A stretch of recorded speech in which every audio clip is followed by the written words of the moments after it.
George Brett leads it off for Kansas City.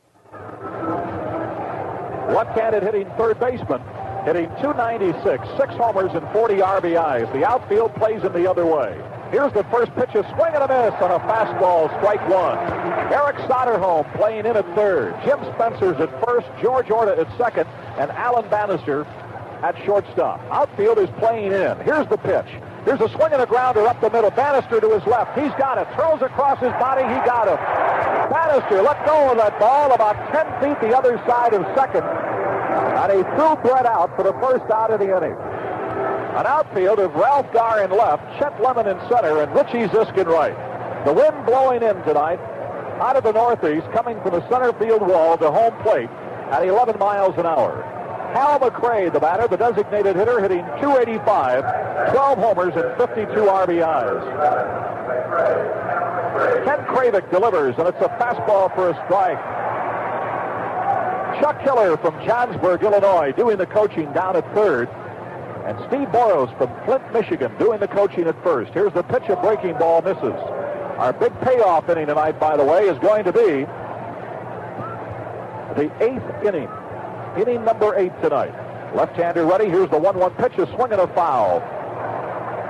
Kravick out in front of him. 1 ball and 2 strikes. As we mentioned, Kenny celebrating his 26th birthday today. He made his major league debut back in 1975 on the 4th of September here at Comiskey Park, and it was against Kansas City. He was tagged with the loss that game. Here's the 1-2 pitch. Here's a swing and a shot into left field, a base hit. Here comes Garr charging the ball. Here's McRae trying for second. Here's the throw. He's going to be standing in there with a double. That ball just out of the reach of Eric Soderholm, and McRae is on with a double. McRae was hitting .303 against the White Sox coming into tonight's game. But the man who has done the most damage against the White Sox this year steps in now, Amos Otis. He's hitting overall this year .255, 10 homers and 51 RBIs. But against the White Sox, he practically has doubled his average, hitting .421, 2 homers and 10 RBIs against the White Sox. They are loaded in the bleachers. Every available seat is taken out there. Practically every seat in the upper deck from the right field corner to the left field corner. Also the upper deck in right field and left field is almost filled, as are the seats in the lower deck around the ballpark. Kravick is ready. Here's the first pitch, and it's inside a ball. It's the first time he's gotten behind a hitter here in the inning. The Royals had won 8 in a row, and then they lost 2 in a row to Detroit and to the Yankees. But then they came back and have won in extra innings the last 2 nights by 5-4 scores over the Cleveland Indians at home in Kansas City, making their final appearance in Chicago this year. Kravick is ready. Here's the 1-0 pitch. Here's a swing and a pop-up coming back and out of play. Back onto the roof and out on the street. A ball and a strike. A runner at second with 1 out. We're just underway if you joined us.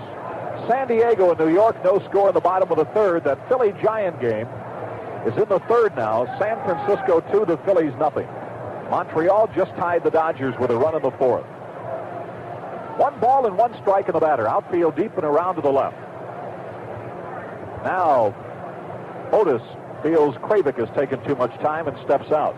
This is Kravick's first outing against Kansas City since his major league debut. Left-hander is ready. Here's the 1-1 pitch. Inside a ball. 2 balls and a strike.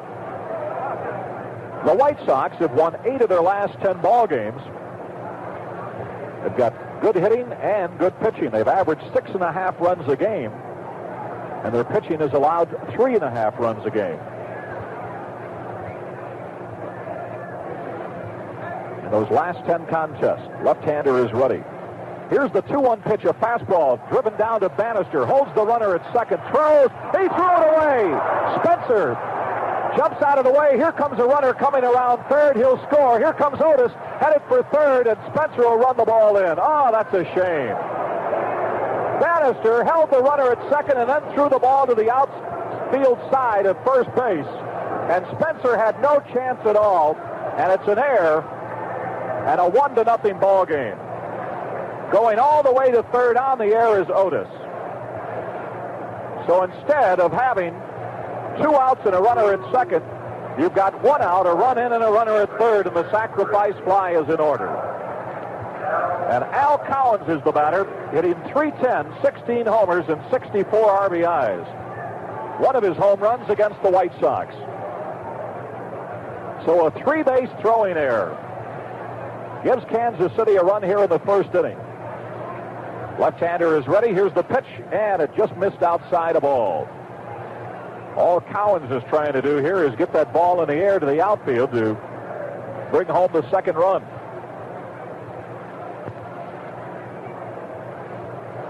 Left-hander is ready. Here's the pitch. Fastball, swinging a drive down the right side, curving. It's a foul ball. So the count is even up 1-1. Kravick trying to keep that runner from third from getting in. A routine play has just cost the White Sox a run and put a runner at third. Manny's really had his problems this year. That's his 24th error. Normally when he's throwing bad, it goes low, but that time it went way wide. 1 ball, 1 strike in the batter. Nice breeze coming in off the lake. Left-hander is ready. Here's the pitch. Here's a swing and a pop-up on the infield. Should hold the runner at third. Bannister behind the bag at second. He's got it, and there are 2 outs. That should be the inning with Kansas City out with no runs scored, but the inning continues with a run in and a runner at third, and Big John Mayberry, the batter. Mayberry the other night against Cleveland, they put the shift on Big John often with nobody on base. That is, they put 3 men on the right side of the infield, and Mayberry, with 1 man on the left side of the infield, bunted.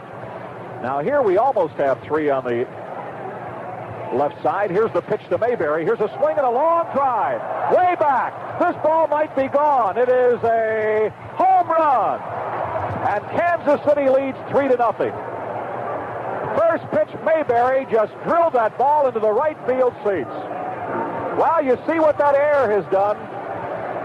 Instead of the White Sox being out of the inning with no runs scored, they trailed 3-0. Just a shame. So it's going to be an uphill fight. Mayberry didn't waste any time. That's his second home run and 5th and 6th runs driven in against the White Sox. We didn't even have time to tell you what Mayberry was hitting. .239, 15 homers, and 51 RBIs. Here's Joe Zeb from Barrington, Illinois, taking a fastball for a strike. 3 unearned runs here by the Royals.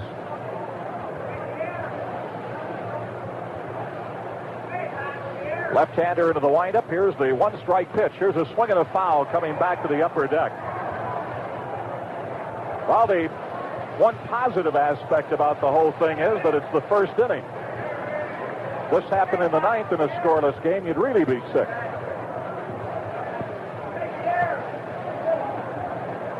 Left-hander in the windup. The 2-strike pitch just missed with a fastball. He's given him nothing but fastballs here. John Mayberry with a home run into the second row down the right field line. Just a little over 352 feet from home plate. Here's a pitch. Strike 3 struck him out. So the White Sox gave Kansas City an extra out, and because of it, they come up with 3 unearned runs on 2 hits, 1 big error, and nobody left on. So we go to the bottom of the first. It's Kansas City 3, the White Sox coming to bat. Hassler and the Kansas City Royals have been staked to a 3-run lead on 3 unearned runs in the first inning. And Hassler, who is 1-6 and lost 3, with a 3.52 earned run average, will face Ralph Garr, Alan Bannister, and George Orta. So the White Sox will have to overcome a big mistake in the first inning here. And as I mentioned, the one positive aspect is they've got 9 innings in which to do it. But Ken Kravick really pitched well, should have got out of that inning with no more than a runner stranded at second base. But it's all part of the game, and it's 3-0 right now as Gar leads it off. Ralph hitting .302, 7 homers and 37 RBIs. He has a 9-game hitting streak, and he has hit in 27 of his last 28 ball games. It's a very humid night here at Comiskey Park, though the temperature's at 77, the humidity at 67. George Brett plays in at third, looking for the bunt. Well, Kansas City jumped out in front early last night against Cleveland, only to have the Indians tie it up. Here's the pitch to Ralph. Here's a swing and a topper to the third baseman. He's got it, and he throws him out. 1 out is Ralph goes after the first pitch and grounds out to Brett playing in at third. So there's 1 out, and Alan Bannister, the batter. Allen hitting .305, 3 homers, and 44 RBIs. Allen's error really caused a lot of damage in that first inning.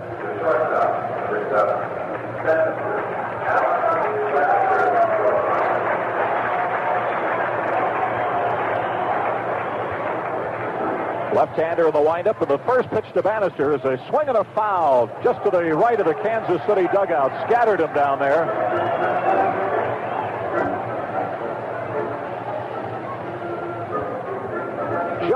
Jim Galleri Sr. and Jim Galleri Jr. from Toluca are here tonight. Also, Dave and Maribeth Dace, Marion and Shirley Dace. Here's the pitch, and it's outside the ball. Dick and Rose Mariani. And Jim Harrison and Lois and Boz Burrows, all from Toluca, rooting for a White Sox victory. Jack Savage from Rockdale, Illinois, is here. 1 ball, 1 strike to Bannister. Left-hander to the windup. Here's the 1-1 pitch. High a ball. Commonwealth Edison Operational Analysis Department of the Chicago Central District is here. 2 balls, 1 strike. Left-hander goes into the windup. And the pitch to Bannister. Here's a swing and a topper to the right side. White has to charge. Has it bare hand, throws, and he got him. Nice play by Frank White. And there are 2 up and 2 down here in the first, and the batter will be George Orta. Orta hitting .289, 9 homers and 56 RBIs. Kathy and Sissy McIntosh want to say hello to their grandfather, Ralph Heinsmeyer. Here watching the game tonight.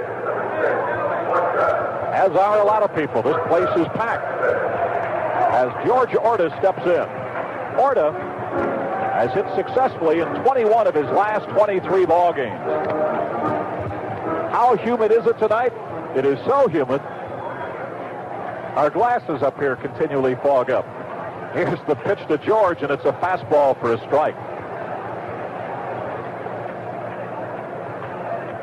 Hassler, a fastball, curveball, slider pitcher. Left-hander delivers. Here's the pitch. Here's a swing and a grounder to the right side. Frank White has it, and he throws him out. And it's an easy 1-2-3 inning for Hassler and the Royals, as not a ball gets out of the infield. So the 3 unearned runs in the first inning make it a 3-0 ball game at the end of 1. Kansas City out in front. Chicago.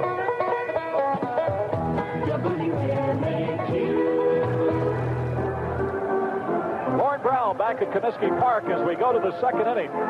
It'll be Buck Martinez, Freddie Patek, and Roy White, the 7, 8, and 9 hitters for the Royals, who lead in this ball game 3-0. If you weren't with us in the first, Brett was an easy out, grounding out to short. Mayberry doubled, and then a routine ground ball to short. Bannister held the runner at second, but when he threw to get Otis, we had plenty of time to get. He threw wide at first to the outfield side. McCray came around to score, and Otis wound up at third. Then he got Cowens to pop up, and then Mayberry hit a 2-run homer into the seats, making it 3-0. So the air set up the 3 unearned runs. So instead of being a tie ball game at the end of 1, it's Kansas City 3, the White Sox nothing. Here's the first pitch to Buck Martinez. He takes a strike. Martinez hitting .250, a homer and 8 RBIs. He doesn't play a lot. Playing here tonight, most likely, even though he is not platooned that much, with the left-hander going. Here's the 1-strike pitch. There's a swing and a grounder to Soderholm at third. He's got it, and he throws him out. Nice job by Spencer. Soderholm's throw was wide. Spencer reached out and grabbed it. It was way off the bag, and he reached out with his glove while on the ground and got him. Oh, boy.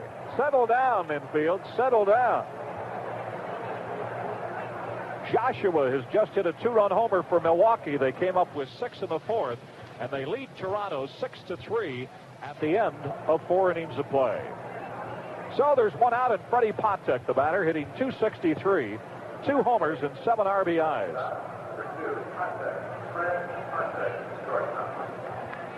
First pitch is swung on and fouled into the White Sox dugout. This the first of 4.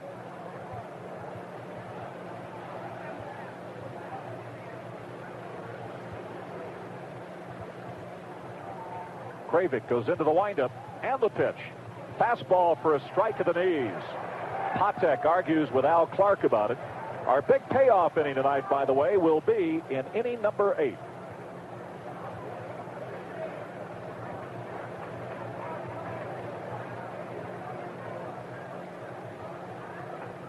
Kravic ready, left-hander in the windup. The 2-strike pitcher's a swing and a fly ball to center field. Lemon coming in. He's there and he's got it. Chet Lemon with a fine running catch at that ball, hit straight at him. Makes the second out of the inning. There's 2 up and 2 down. That home run that Mayberry hit off of Kravic was the 8th homer off of Ken this year. It seems that quite a few of the home runs hit off of him have been by left-handers, ironically enough. Frank White, the batter, the number 9 hitter in the order. White last night was pinch hit for in extra innings by Joe LaHood, who singled in the winning run. Here's the first pitch to him, and it's a curveball for a strike. White hitting .245, 3 homers, and 27 RBIs. Left-hander delivers the 1-strike pitch outside a ball.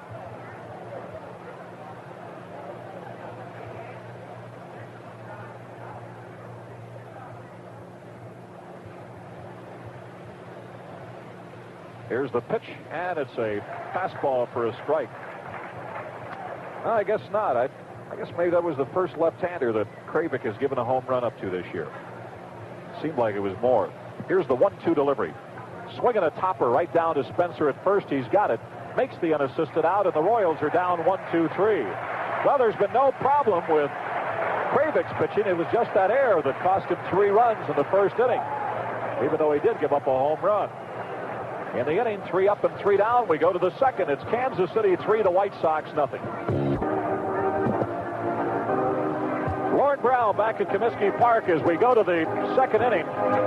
3-0. Kansas City out in front on 3 unearned runs, and Andy Hassler will face Richie Zisk, Lamar Johnson, and Jim Spencer. The Minnesota-Cleveland game has been delayed, and it will be for another 10 minutes. It just stopped raining in Cleveland, and they're trying to get the water out of the outfield. So they've got a problem in Cleveland. At the end of 1 inning of play, there was no score. Richie Zisk gets a big hand, hitting .309, 20 homers, and 71 RBIs.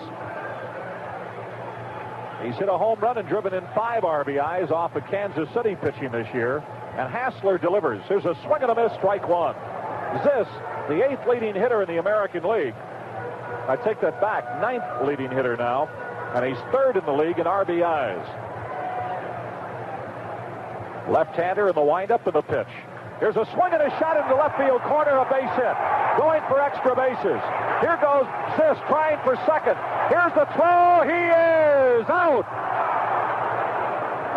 Zisk is out at second on a fine throw by Joe Zeb from Barrington, Illinois.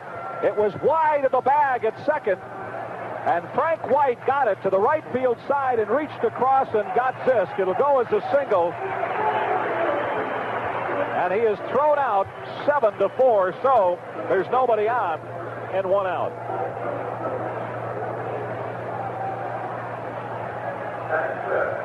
And the batter is Lamar Johnson, the designated hitter, hitting an even .300, 12 homers, and 42 RBIs. Zeb did a good job of cutting that ball off, and White did a good job of handling it once he got it. Here's a pitch outside a ball.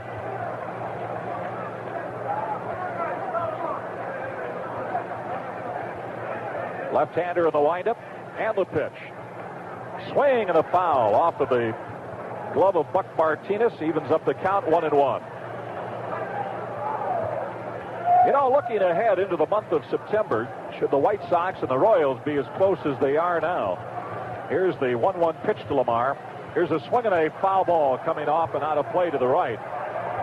Both clubs in September will play Seattle 7 times. White Sox will face Minnesota 6 times, Kansas City 5 times. Kansas City will face Oakland 8 times, the White Sox 7 times.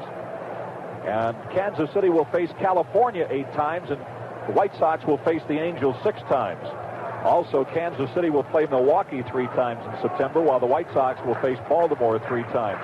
So the schedule pretty even. Neither one of the clubs faces each other or the Texas Rangers in September. Here's the 1-2 pitch to Lamar Johnson. Here's a swing and a topper right to the third baseman, Brett. He's got it, and he throws him out for the second out of the inning. So there's 2 up and 2 down, though there was a single in the inning, and the batter is Jim Spencer. Spencer with some nifty footwork here in the first 2 innings defensively. Steps in, hitting .263, 15 homers, and 51 RBIs.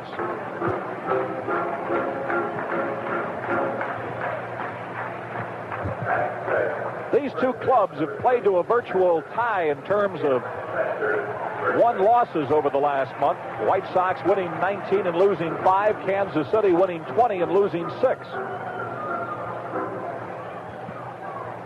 Left-hander in the windup, and the first pitch to Spencer. Swing and a miss, strike 1. The Royals pitching staff has tossed 8 shutouts this year. The Royals themselves have been blanked 6 times, whereas the White Sox have shut out the opposition twice and have not been shut out at all this year. The only team in the major leagues not to have been shut out. Here's the pitch, a drag bunt to the right side. If it stays fair, it's trouble. It is a hit. Spencer bunts his way on as he dragged one down the first base line. Mayberry charged it. By the time he picked up the ball, Spencer was by him. So Jim Spencer with 2 out, trying to get something going, drags a bunt down the first base line. And Jimmy made it in 3.9 seconds. Excellent speed for the big guy. But he was out of that box. It was a drag bunt, so he was on the move. And that helps for that outstanding time. Chet Lemon, the batter, hitting .274, 11 homers, and 37 RBIs. Left-hander out of the stretch. And the pitch. Swing and a base hit to right field. Here comes Spencer going around second. He's going to hold up. And the White Sox have something going with runners at first and second and 2 out. And Eric Soderholm steps up as the tying run. Eric, hitting .285, 13 homers and 37 RBIs, has worn out Kansas City pitching this year. He is hitting .546, 1 homer and 5 RBIs against the Royals. Eric looking for his first hit on this homestand. He was blanked in the series against Detroit. Sign out in left field. Home sweet Soderholm. So the White Sox, with nobody on and 2 out, a drag bunt by Spencer and a hit to the opposite field by Lemon. Here's the pitch to Soderholm, and it's a strike, a good one. Eric taking the first pitch, getting a look-see at Hassler here. This is the first time he has faced the White Sox this year.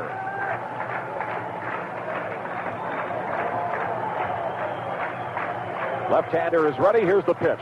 Swing and a foul back to the screen. He's out in front of him now. 2 strikes. Foley's hit a home run for the Giants in the 4th. Nobody on. San Francisco out in front of the Phillies at least 4-0. 2 strikes on the batter. Eric Soderholm representing the tying run, and Hassler wants a new baseball. The White Sox have out-hit the Royals 3-2, but they trail in the important column 3-0.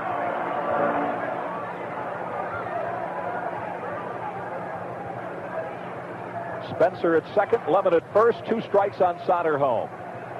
Well, this place would go bananas with a 2-strike home run, wouldn't they? Just a base hit would bring home a run. Here's the pitch. Here's a swing and a shot, a base hit to right field. Here comes Spencer around third. He's going to be held up. Lemon's caught between second and third. Here's the throw. They've got him in a rundown. Here comes Spencer headed for home. Here comes Pontac running him on. Spencer goes back. Lemon goes back. Here's the throw to Brett. He is out. Oh, boy. Chet Lemon kept coming around second when they held Spencer up at third. Oh, boy. Takes the White Sox out of a big inning. 3 hits in a row. Spencer was held up at third, but Lemon, with the runner right in front of him, kept coming. And we'll get the rundown on that play for you as we break here in the second. No runs on 4 hits. No errors, and 2 men left on. At the end of 2, Kansas City 3, the White Sox nothing. 9-3-6-5, and Jim really did the best he could to keep from being thrown out. Credit a great job by Freddie Pontac, who got the relay and came running in at Spencer. The catcher blocking the plate. Spencer tried to get back to third, almost made it. But a real bonehead move, to be perfectly honest, by Chet Lemon, who had the runner in front of him and still came around second base when Spencer had been held up at third. So instead of having the bases loaded with 2 outs on 3 straight hits with Essien up, the White Sox are out of the inning. So the error physically cost the Sox 3 runs in the first inning, and the mental error here, you don't know how many it would have cost. George Brett, the batter, takes a strike. The next pitch is outside of ball, evens the count 1-1. George grounded out to short to start the ball game. Again, that putout goes 9-3-6-5.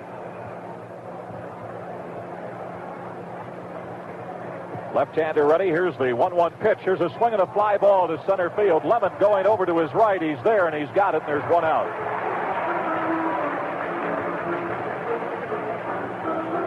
So the White Sox, I don't think I've ever seen a team get 4 hits in an inning and not score. I've seen it with 3 hits, but never 4.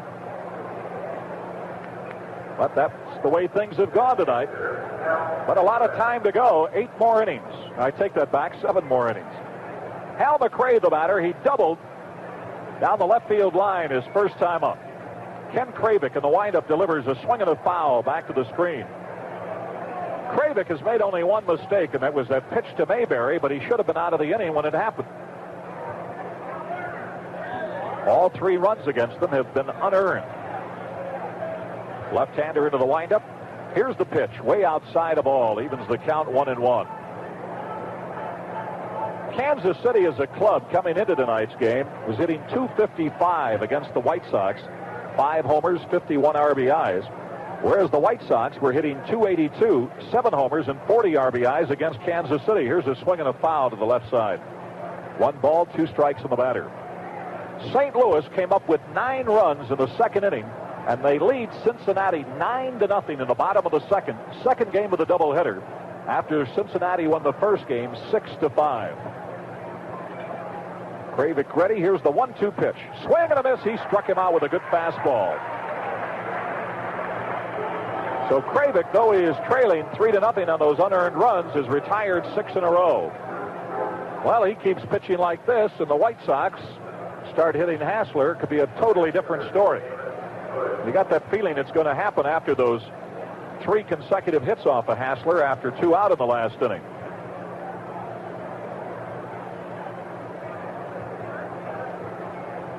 You know, credit another man doing a good job for Kansas City that last inning. Cowens, the right fielder, on that base hit by Soderholm. He charged. Here's a swing and a miss. Strike 1 to Otis. Got on that air his last time up, which cost the Sox those 3 runs. Dodgers leading Montreal 3-1 at the end of 6. Texas on Juan Beniquez's 8th home run of the year just came up with 2 runs in the second inning, and they lead the Tigers 2-0 at the end of 2. Boy, they've been hot. Keep your eye on them as well as this Kansas City club. Here's the 1-strike pitch, and it's up high a ball. And Minnesota's still hanging in there. Kansas City 3.5 back, Minnesota 5.5 back, and Texas 7 out. This the first of 11 consecutive games against Kansas City and the Texas Rangers for the White Sox. Here's the 1-1 pitch inside a ball, 2-1. At worst, the Sox would like to be 6-5 after those 11. They'd be pretty much in the same position they are. At best, naturally, they want to win as many as they can. But at very minimum, they'd like to go 6-5. And they've got a great chance because 8 of those games are here at Comiskey Park. 3 in Kansas City. 2 balls and a strike. Otis had called time. Now he's back in the batter's box. Here's the pitch. Swinging a grounder to Soderholm at third. He's got it. Throws across in time, and it's another 1-2-3 inning for Craven. So the White Sox have settled down defensively now. At the end of 2.5 innings of play, we go to the bottom of the third. Kansas City with 3 unearned runs out in front, 3-0. This program is authorized under broadcasting rights granted by the Chicago White Sox solely for the entertainment of our audience. Any rebroadcast or other use of this play-by-play description and the account of this game without the express written consent of the Chicago White Sox is prohibited. Harry Caray, Jimmy Pearsall, and I, Lauren Brown, are employees of and are paid by WMAQ Radio, while WMAQ and the Chicago White Sox share mutual rights of announcer approval. Jim Essien will lead it off, hitting .278, 7 homers and 36 RBIs. Here's the first pitch to him. And it's low ball. Andy Hassler on the mound allowed 4 singles in that last inning, but 2 men were thrown out on the base pass, and he got out of the inning unscathed. Not a run scored. Here's the pitch to Essien. Inside, ball 2. He'll be followed by Ralph Garr and Alan Bannister.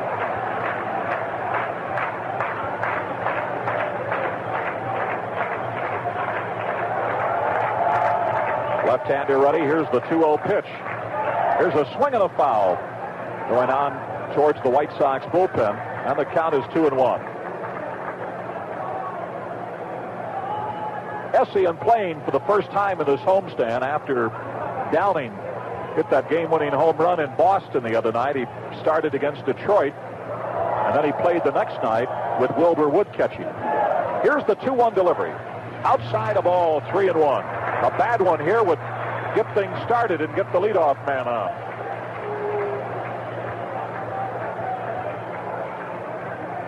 Left-hander ready. Here's the 3-1 pitch. Swing and a foul. Upstairs.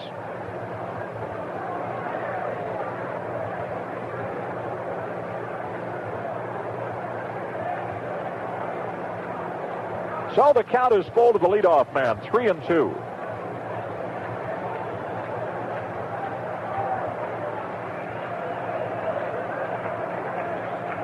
Hassler taking a lot of time. Big kid from Texas City, Texas, delivers the 3-2 pitch. High, a ball goes back to the screen. Essien will go down to first, and the White Sox get their leadoff man on. That's the first walk given up by Hassler, and the batter will be Ralph Garr. Well, you never know. Had not the base running mistake occurred, what would Essien have been able to do? Well, the past is just that, the past. So you got to worry about now and the future, and that's where we're at. As Ralph Garr steps in, he grounded out to third his first time up. Brett playing in at the bag at third. Patek and White at double play depth. Big hole on the right side of the infield. Here's the pitch to Ralph. Outside of the corner, a strike. Ralph doesn't like it as he says something to Al Clark, the home plate umpire. Cubs in Houston, no score at the end of 3. Silvio Martinez is pitching tonight for the White Sox AAA club, Iowa. They lead Evansville 2-1 at the end of 2 innings of play. That's the Tiger AAA club, Evansville. 1 strike pitch. Swinging a base hit to left field. Garr puts the tying run up at the plate now in the form of Alan Bannister. So that is the 5th hit by the White Sox. About hit Kansas City 5-2, but still haven't been able to score. And the White Sox now will try to do so as Martinez and Brett go to the mound to talk to Hassler. Let's see if Bannister will be looking to sacrifice the runners over, or will he be hitting away?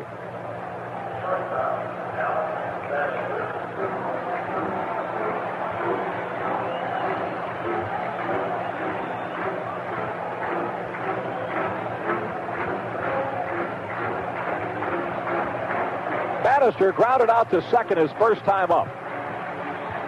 Nobody out. He represents the tying run. Here's the pitch. Swings away. Here's a looper going out to right field. It might drop. It is a base hit. Here's the throw to second. He is sound at second base. Oh, boy. Instead of having the bases loaded and nobody out, Gar is out. It won't go as a hit. Oh, it will. Let's see. Yeah, it'll be a hit. And Gar is thrown out. Gar had to play it safe. You can't blame Ralph. The fans are booing the Jerry Neudecker. They're not booing Gar, I don't believe.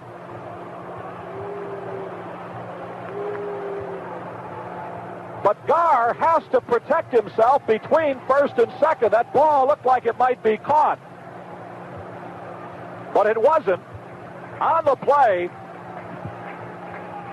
Essien goes to third, and Gar is out. That goes from 9-6. So that is the sixth White Sox hit. In the last two innings, they have yet to score. George Orta swings and fouls one off, and we've got some activity in the bullpen for Kansas City. A left-hander is up. Steve Mengori.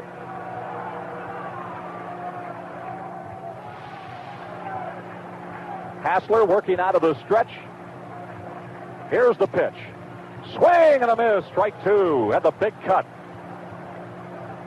Three people out on the base paths have really hurt the last two innings. Zisk in the last inning along with Spencer and Gar here. But really can't blame Gar. If that man catches the ball, Gar is going to be a dead duck at first base, so he's got to play it safe. Just a heads-up job by the Royals, that's all. Here's the two-strike delivery. Here's a swing and a grounder foul as he went out after an outside pitch. Grounds it to Bobby Knopp, who examines the ball and then gives it to George Brett. So for the third time already in the last two innings, the White Sox have the tying run-up. And Georgie with the capabilities of putting one into the right field seats. Even a fly ball would be sufficient here. They had a big hole on that right side of the infield. Left-hander is ready. Here's the pitch. Here's a swing and a base hit to left field. And here comes the first run. The tying runs are on. It's a 3-1 ball game.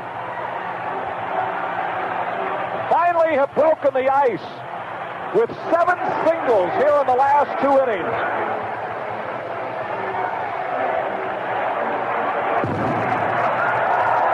And somebody throws a firecracker out in center field, which is frowned upon by the management. We'll have a fireworks show after the ball game, and fans hoping we'll have a few fireworks show during the game with that scoreboard igniting.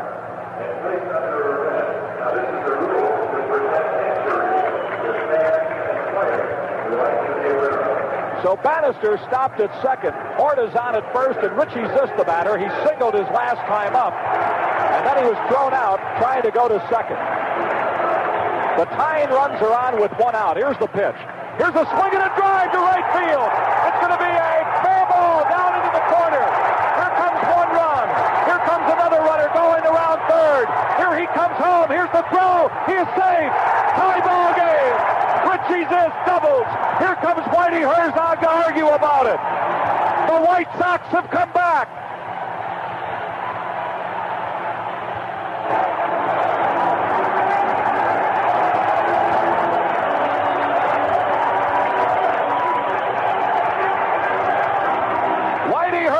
Arguing with Al Clark. The White Sox have collected 7 hits here in the last 2 innings, and Richie Zisk with the outfield playing him to pull the ball, hit the ball down into the right field corner.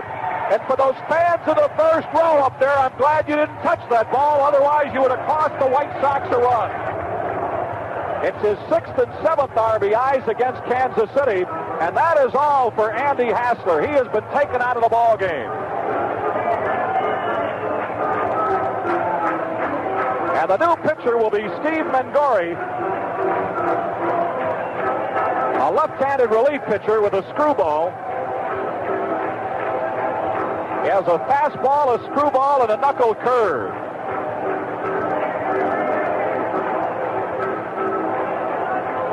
Hassler was hit hard by the White Sox. 4 hits in the last inning. One of them a drag bunt single. And he had given up 4 more hits in the inning. They've got 7 on the board, but we've got the White Sox with 4 in the last inning and 1, 2, 3, 4 in this inning. Should be 8 hits. Unless they did not give Bannister a hit on that looper. I think that might be what happened. They may have put Bannister on in the fielder's choice. We'll check it out for you. Usually that's what happens, though. The runner is not at fault. He has to hold up when that ball drops. So Steve Mengori comes in against the White Sox. Mengori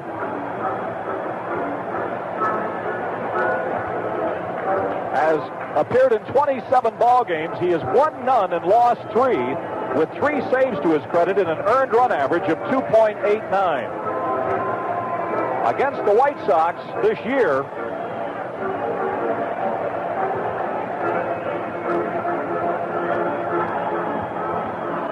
Mengori is 0-1 against the White Sox, allowing 2 runs on 4 hits and 6 in the third innings in total, but he is 0-1.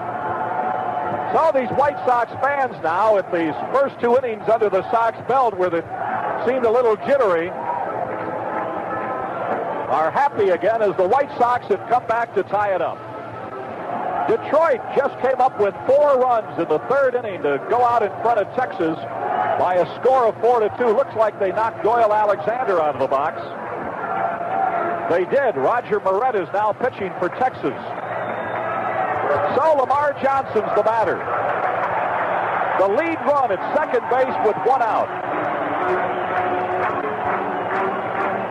Here's the pitch. Low a ball. Jim Spencer in the on-deck circle. Mengori has been one of Spencer's favorite pitchers to hit on this staff. He's beaten them. I think he beat them 3 times last year with base hits, including a homer. Here's the pitch. Way outside a ball, 2-0. Richie Zisk with a pair of RBIs here to tie it up with an opposite field double. And Orta just beating the relay throw at the plate. Here's the 2-0 pitch. Here's a swing and a looper, a base hit. Richie Zisk will go to third. He's going to be held up as the throw comes in, and the White Sox with runners at first and third.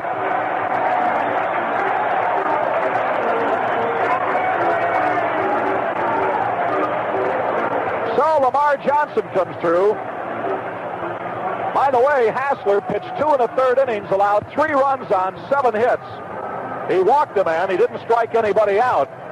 And Richie Zisk is his responsibility. Jim Spencer, the batter, he dragged a bunt single his last time up. The White Sox have out-hit Kansas City 8-2, but we're tied up 3-3. All the Royals' runs have been unearned.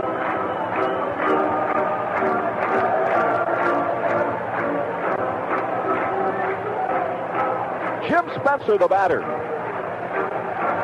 He has worn Mengori out over the last couple of years. In fact, I think a hit that he got earlier this year beat him. Way outside a ball, trying to keep that ball away from Spencer. He doesn't want to give him anything inside. They play Spencer around to the right. A lot of room down the left field line and in left center field.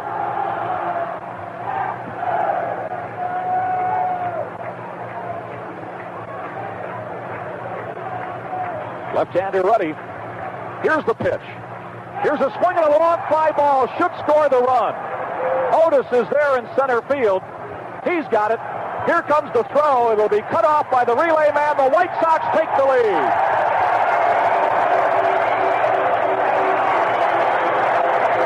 Jim Spencer with his 52nd run of the year driven in.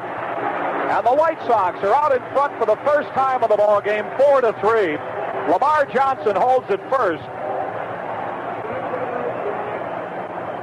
And the batter is Chet Lemon. That run was charged to Hassler, so he allowed all 4 runs, though he was staked to a 3-0 lead. You just have the feeling, even after all the problems at the end of 2. Here goes Lamar Johnson. Here's a swing and a foul and a hit and run up in the upper deck on the right side. The White Sox were going to come back because they started to hit Hassler in that first inning. Though they weren't the longest hits in the world. Some of them barely getting through. That drag bunt for one, but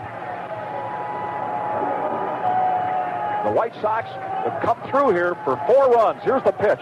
Swinging another foul. That ball breaking in on him. Up to the upper deck, and a fan grabs it. He and his wife and youngster were there. The youngster had the glove, but the father got it. Naturally, turned it right over to his son.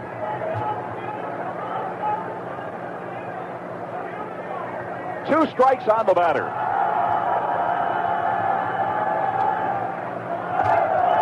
He's the 8th man to bat in the inning.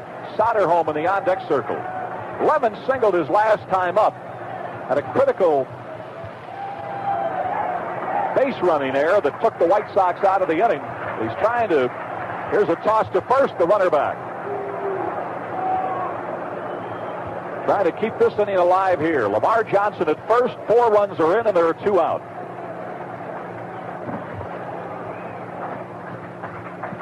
Left-hander ready. Here's the 2-strike pitch. Outside a ball. Trying to have him chase a bad one.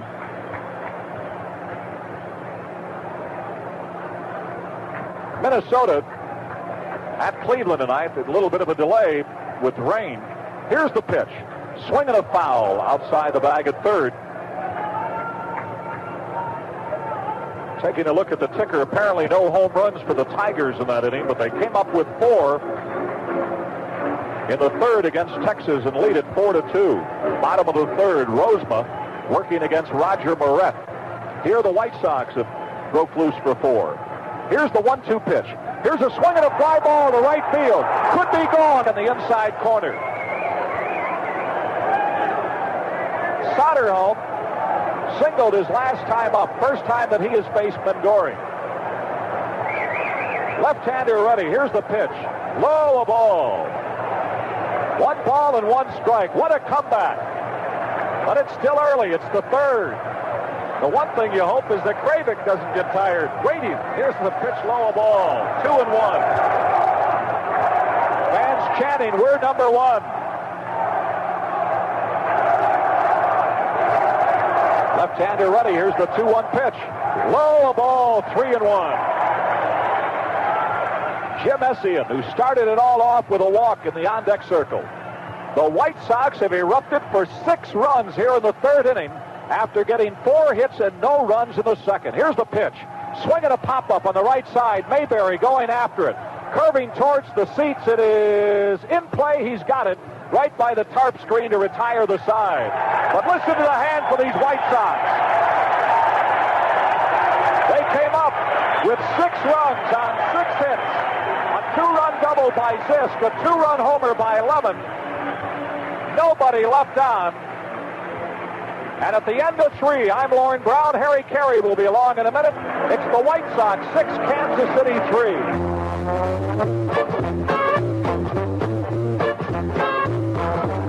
We've got for you to share. And it's all prepared by folks who really care. Golden Bear, it's the honey of a place where food is fun. For breakfast, lunch, and dinner, and everything in between. It's 24 hours, it's friendly food and priceless. You know what we mean. Golden Bear, it's the honey of a place where food is fun. We got endless cups of hot pancakes and grilled cheese, juicy steaks and all kinds of burgers. We have more to please. Golden Bear, it's the honey of a place where food is fun. Golden Bear.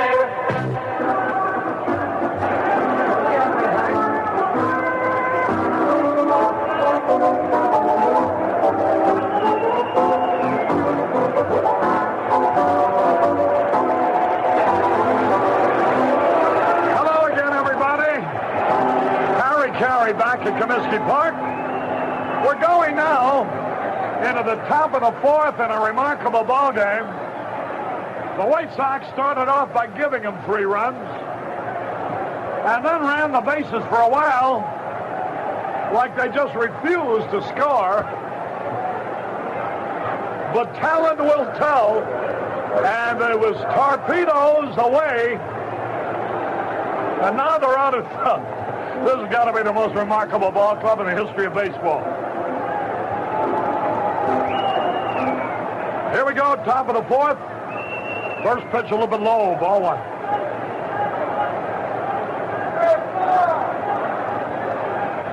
One ball, no strikes. Now the pitch swung on. There's ground ball. Up with it is Bannister. The throw in. One gone. Dolores and John Grabowski celebrating birthdays here. Good friends from Durkin's restaurant are here. One man out. Here's Big John Mayberry. The honorary bat boy of the White Sox today is Chuck Blatt, who's also celebrating his 10th birthday. What a birthday gift for a kid. Nick DiPolo has a group of 50 from the city of Chicago sign division. One out, nobody on. Mayberry, the hitter, the pitch low. Outside, ball one. The 7th District policemen are here tonight. Now the pitch, here it is, swung, and he missed. That evens the count of the ball and the strike. They're also here from the 31st Ward. One ball, one strike. Now the signal given, the pitch. Curve, a beauty, a strike off. Joe Deliria and the Culver Academy Military Band entertained before the game. The guests of the advertising executive, Frank Bean. Now the pitch. Hey, takes it low. 2 balls, 2 strikes. Texas 4, or rather Detroit 4, Texas 2 at the end of 3. One out, nobody on. Ball game at the top of the 4th, the pitch. Curve ball, a little bit low. Oh boy, he almost had that one for strike 3. Boy, that was something. In the middle of that 3rd inning, how they began to chant, "We're number 1." One out, nobody on. Here's the pitch swung on a high drive. Right field's going to be caught. Richie Zisk in under the ball. Waits, makes the catch.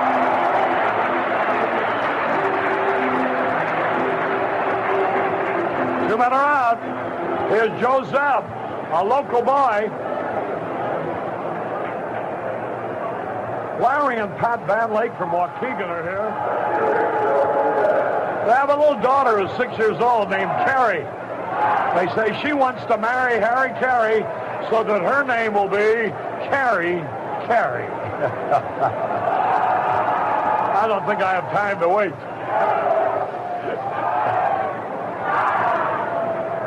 Two men around, nobody on. Joe Zebb. Spelled backwards is Beds. Here's a ground ball right at Soderholm. He's got it. Oh, but a first to the out. 1, 2, 3. Nothing across. Kravick is retired 10 in a row. We're going to the bottom of the 4th. White Sox 6, Kansas City 3. You happen to see the most beautiful girl in the world. Get your $6 tickets now for Charlie Rich and very special guest La Costa at Alpine Valley Music Theater, Sunday, July 31st.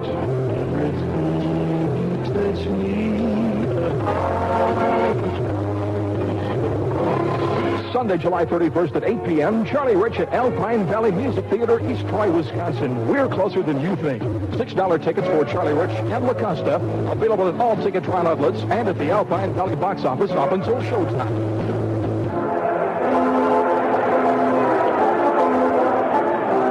Caray back in the ball game. We're going now into the bottom of the 4th. The White Sox are leading 6-3. Jim Cummins and George Fultz with Jim Smetana watching his first major league game.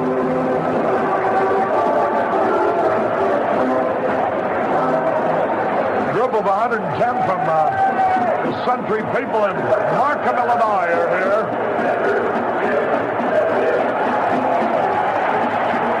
And Irene Krajak with a group from Oak Lawn.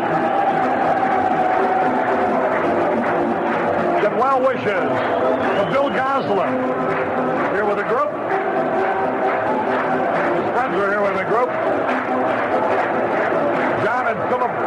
Punto, who are twins, former bat boys of the White Sox, are here. Here's Essien. He led off that third inning with a walk, you know. Now the pitch, strike call. That evens it up, a ball and a strike. 48 members of the Hammond Mohawks in Hammond, Indiana are here. 1 ball, 1 strike. Now the pitch, look out inside, ball 2. Cubs batting in the 5th, Montreal, or rather Houston leading 1-0. Now the wind, 2 balls and a strike. The pitch is inside, ball 3. 100 fans from Patricia's restaurant are here. 2 busloads. Now the wind, the pitch. Strike call. Get well wishes to Eric Gordon. Also to Joey Smith, recuperating at Christ Hospital. 3 balls, 2 strikes, a pitch. Ball 4, he walked it. Well, that's the way it started in the 3rd inning. Dick Allen, Sally from Streeter are here. And get well wishes go to Jim Huff at St. Francis Hospital in Evanston. There's some more former bat boys. Stan and Bob Bilski are here. And the Jocelyn employees from Bridgeport. So a runner at first, nobody out. And here's Ralph Garr. He singled in the 3rd. Now the pitch. He bunts, foul, strike 1. 1 strike and nothing. Detroit leading Texas 4-2 in the 4th. Minnesota at Cleveland, no score in the 1st. Milwaukee leading Toronto 7-3.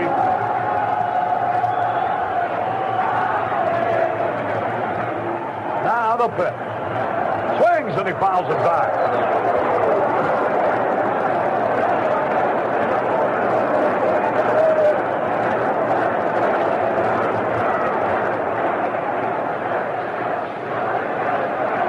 Now the side. The pitch. There's a ground ball. Nice play by White. He's out at second base. A beautiful play. White went far to his left, whirled completely around, threw a strike to Freddie Patek for the 4th out on Essien.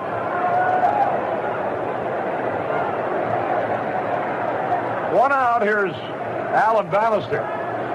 He got a base hit that wasn't. He looped a single to short right in the 3rd, but it was turned into a force play, taking the hit away from him. When Collins fired to Patek in time to force Ralph Garr, who didn't run thinking the ball would be caught.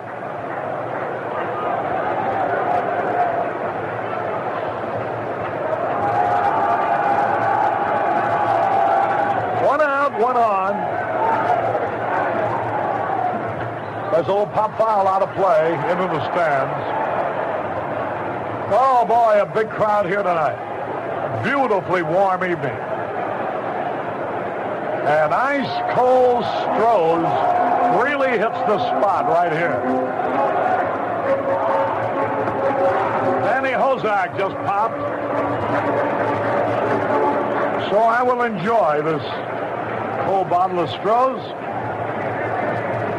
on Mr. Hozak. Go to first, runner back. I'll say one thing, he never buys anything on the road. 1 strike and nothing. Now the pitch. Fouled out of play off to the right. Pittsburgh's losing in Atlanta 4-2 in the 7th. The Giants are walloping the Phillies. The Cubs are losing 1-0. They could pick up some valuable ground. The Cardinals are coming, tra-la-la-la. Fouled it out of play again. 2 strikes and nothing. The Cardinals are only 6 games out. The Phillies are 2.5 back. Pittsburgh 2, and the Cubs lead in the East. In the West, the Dodgers by 12.5 over the Reds. There's the pitch inside. 2 strikes and a ball. 1 on, 1 out. Beautiful night for baseball.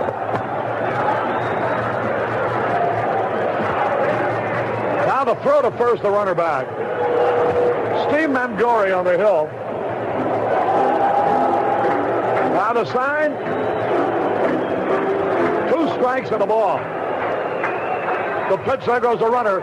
Swung on, line to the base hit in the right field. Here's Gore on his way to third. Bannister safe with a single to right. Runners at first and third. Only 1 out.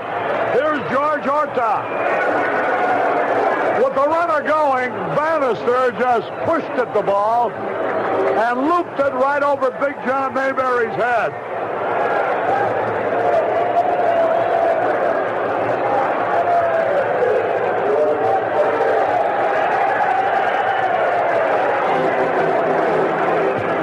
Runners at first and third, 6-3 in favor of the White Sox. Now the side from the belt. Here's the pitch. Inside, ball 1. 1 ball, no strikes. Detroit leading Texas 4-2 in the 4th. Down the stretch. Low outside, ball 2. Richie Zisk would be coming up next. Richie's already had 2 hits, drove in 2 runs, giving him 73 for the year. 2 balls, no strikes. The pitch. Inside, ball 3. And the crowd envisions Zisk coming to the plate with the bases loaded. Well, I see our good friend Jim Perman sitting right below us here. Now the pitch. Strike over the outside corner called. 3 balls and a strike. Runners at first and third.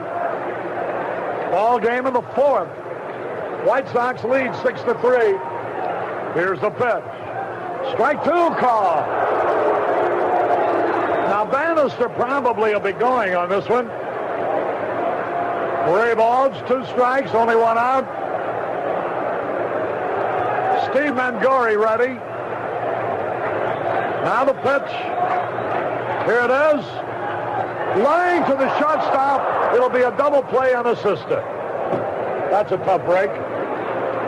With Bannister going on the pitch, or to line hard to Freddie Patek, who just tagged Bannister approaching second base for the double play. So, no runs, 1 hit, no errors, 1 man left. You know, it's funny how you make friends. One night I was walking back to the Ambassador East Hotel where I live, and I stopped at the Hansi Tatsi on Division Street just off State. My friend Jack Gorn and I were wondering what to order for a nightcap, and I mentioned I'd give anything for a banana daiquiri made the way they make them in Acapulco, you know, with the fresh bananas and the blender and so forth. What a nice-looking young guy in a Hansi Tatsi T-shirt tapped me on the back. My name is Gary. He said, I own this place. You see those fresh bananas on the back bar? Do they look like chicken liver? My friend, we pride ourselves in our banana daiquiris, too. Well, he was so right. It's become a habit now when I'm out late on the way home from Adolph's. My nightcap spot is the Hansi Tatsi for banana daiquiris. I've learned that Gary has the same pride at the Hansi Tatsi that you and I have in our business. He gives his customers the very best that he can. So it was no surprise recently to walk into the Hansi Tatsi and see Stroh's beer on tap. I give the people what they like, said Gary. And that's what it's all about, friends. When people compare tastes, they pick Stroh's. Stroh's, family brewers for more than 200 years. WMAQ. We're your radio station, and that means we're always looking for new things to do for you.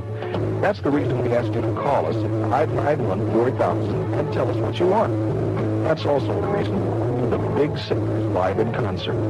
It's also why we give away big money and prizes, including color TVs, cars, and stereos. We share the money with you. And of course, we play the music you ask for. And we've got more new things on the way. We're here for you. Your radio station, WNQ. Caray back to Comiskey Park. We're going to the top of the fifth. 6-3 in favor of the White Sox. Buck Martinez leading it off. Swings and smashes one foul.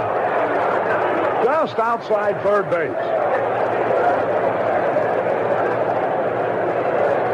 Nobody on and nobody out. White Sox about hit them 10-2. And lead 6-3. Their 3 runs were unearned. A ball and a strike. Nobody on, nobody out. The pitch. Let up, drilled, foul again into the left field corner. The ball was hit pretty hard, high lead. 2 strikes and a ball.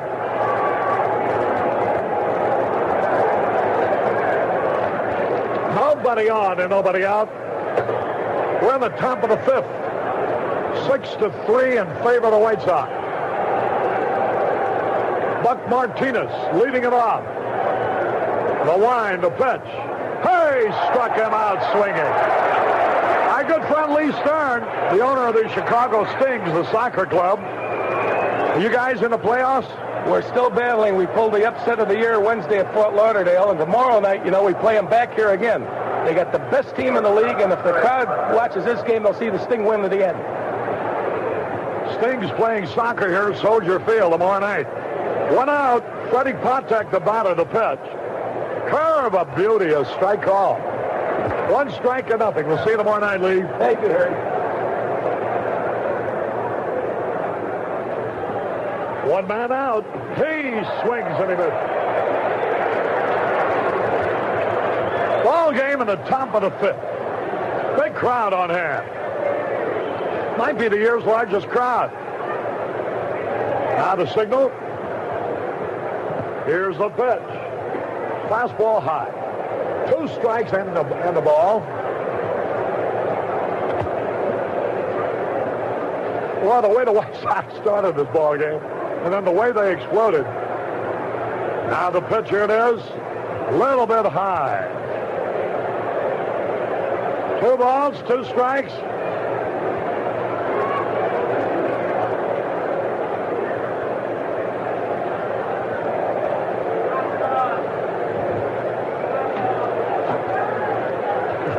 There's a curve outside, ball 3.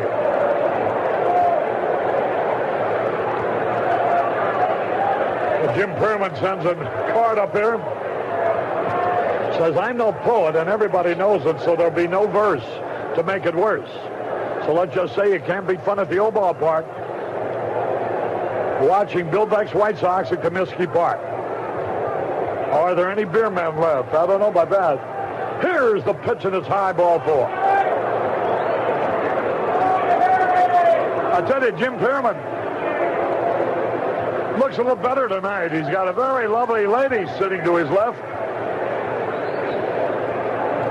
That beats some of those fat old guys he used to be sitting with down there.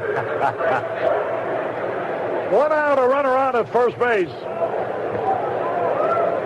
Kravick had got 11 guys in a row out until that walk. So there's a throw, the runner. Hey, a bad throw, and Spencer knocks it down. That Spencer is the unsung hero of the American League.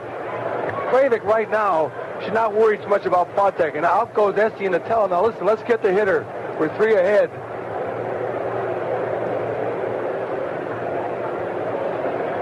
Boy, Detroit's leading 7-2 in the 5th over Texas.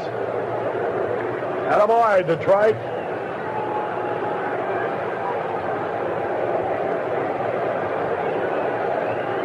Now the pitch. A little bit outside and high. Frank White hitting .245. Bounced out his first time. 3 homers, 27 runs batted in you. This ball club's an explosive one, too, 1 out. Now the pitch. Patek a lead. The throw over there. He's back.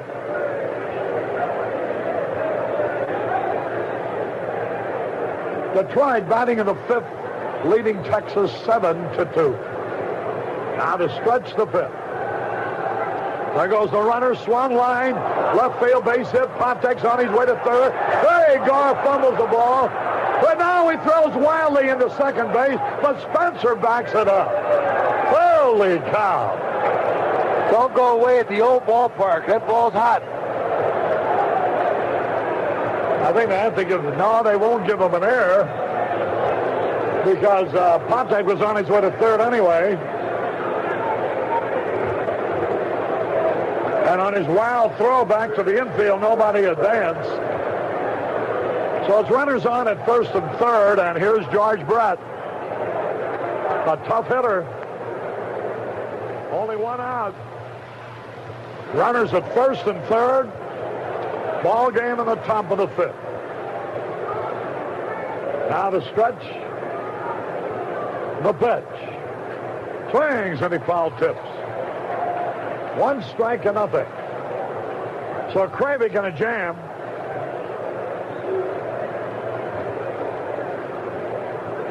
Houston batting in the sixth leads the Cubs 1-0. Infield playing back, hoping for the double play. Now the pitch. Here it is. Curve a little bit inside.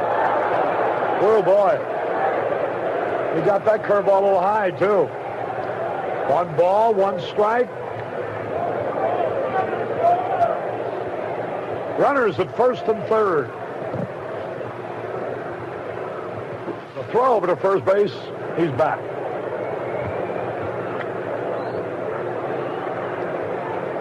Gar playing a little bit too shallow, I think, Harry. This guy's got good power to left center. Here's a throw to first again. A ball and a strike. 6-3 in favor of the White Sox.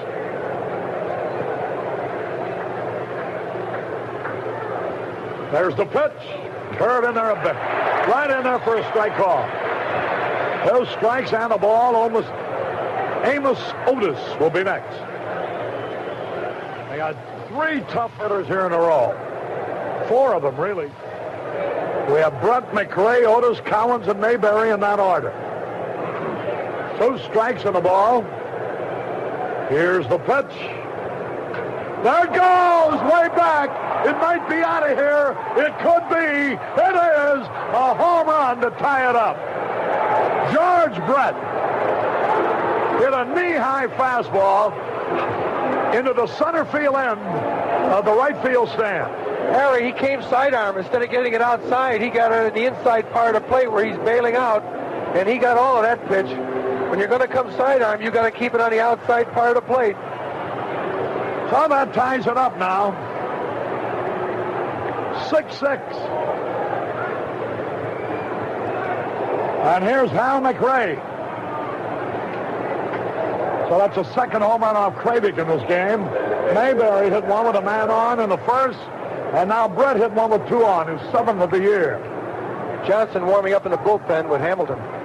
Now the wind, the pitch to McRae. Swung, smashed, base hit. Boy, he's lost it all. McRae lines a single to center.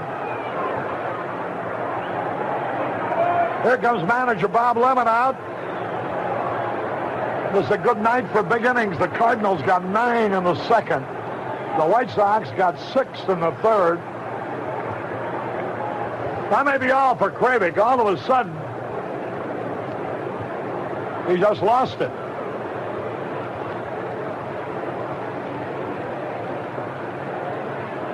You know, if the Cubs can come back and win that ball game, they're behind 1-0. Atlanta leads Pittsburgh 4-2 in the 7th, and San Francisco is defeating Philadelphia in the 8th 5-0. They can pick up some ground. Otherwise, the Cardinals will move to within. No, but they lost the first game of a doubleheader at Cincinnati, 6-5.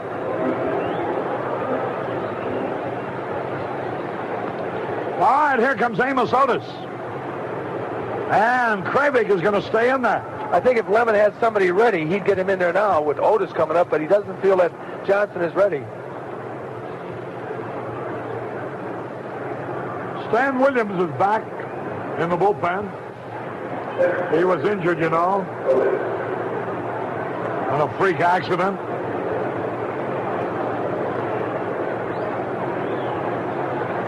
Score tied 6-6. They've done it on 5 hits.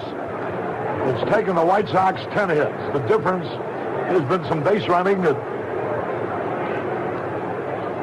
hard to understand. There's a pitch swung and foul back. 1 strike and nothing. Can't throw that fastball to Otis, especially high. He's a good fastball hitter. He stands deep in the box with his feet close together, and he just winds up. You've got to throw him good breaking stuff. So it's 1 strike and nothing. In a slugfest, 6-6 in the 5th. Now the pitch, here it is, instead over to first.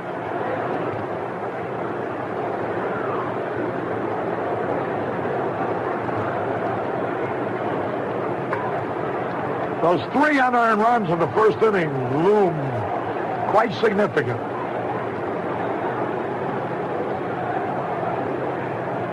Runner at first base, 1 out. Now the pitch. Here it is. Curve outside. Outside and high. Like you, I'm mighty worried with this guy. He's liable to pop one out of here. He's thrown a lot of pitches. Caray had 3 perfect innings, the 2nd, 3rd, and 4th, and started this inning by striking out Martinez.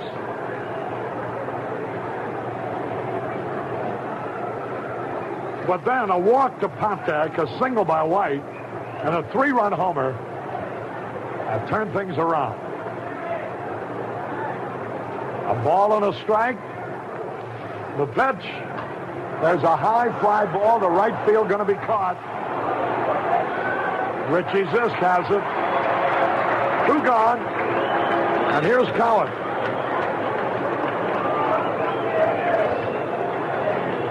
Collins is nothing out of 2. He's had 16 homers this year, so he's a real long ball threat.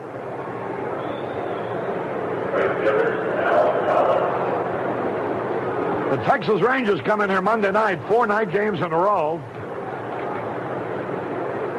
The Yankees' next appearance will be Monday night and Tuesday night, August the 22nd and 23rd. Might want to mark that down. I think Collins hasn't improved. He had 3 home runs last year. This year he's already hit 16. There's the throw to first.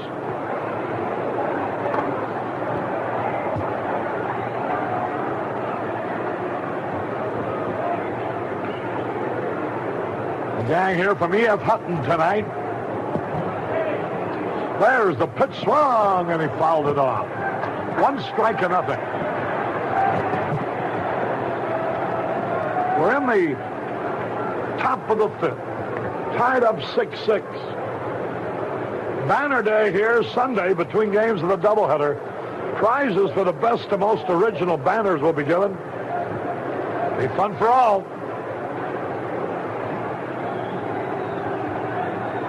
The pitch gets away from Essien. That'll be a pass ball.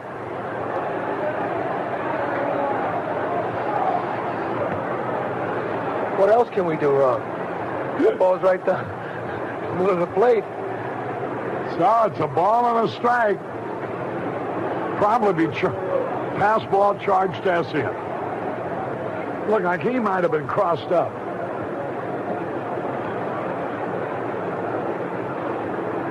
Now it only takes a base hit to put him ahead. The pitch. Whoa, it hit him. Hit by a pitch ball. Now that brings up Big John Mayberry.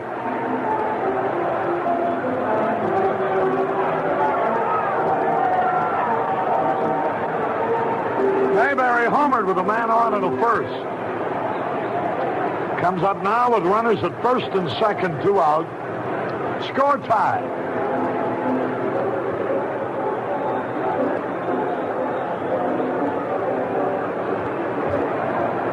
One guy you didn't want to get to the plate this inning was Mayberry, because you can't make a mistake or he'll hit the ball just half as good as any other hitter and hit it out of here. He hit a home run the first time up, and he didn't get all of that ball, but he forced it out of here. A high inside breaking ball, he just hit it off the middle of the bat. Collins is still hurt. The trainer working on him.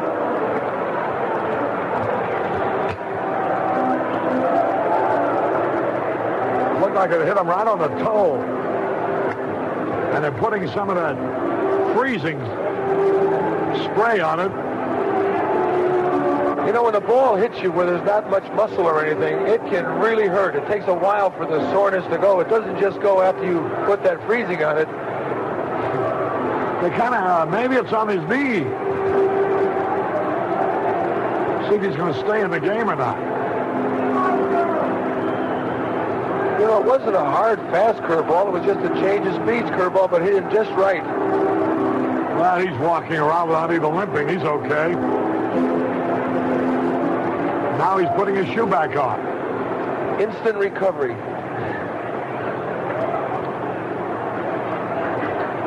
Here's Mayberry. He homered with a man on in the first.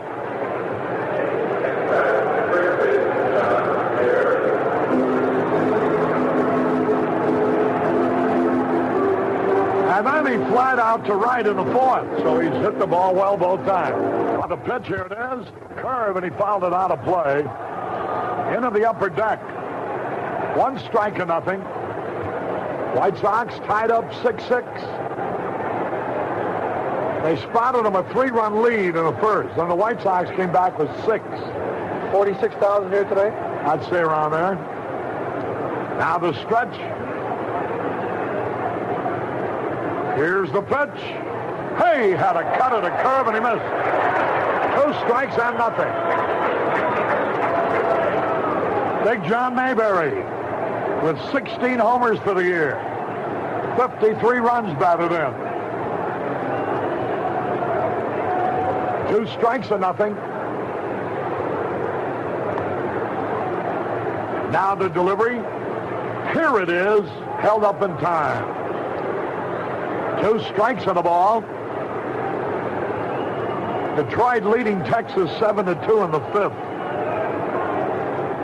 The Royals have runners at first and second. 2 men are out. Score tie. Now the pitch. Here it is. A curve barely missed.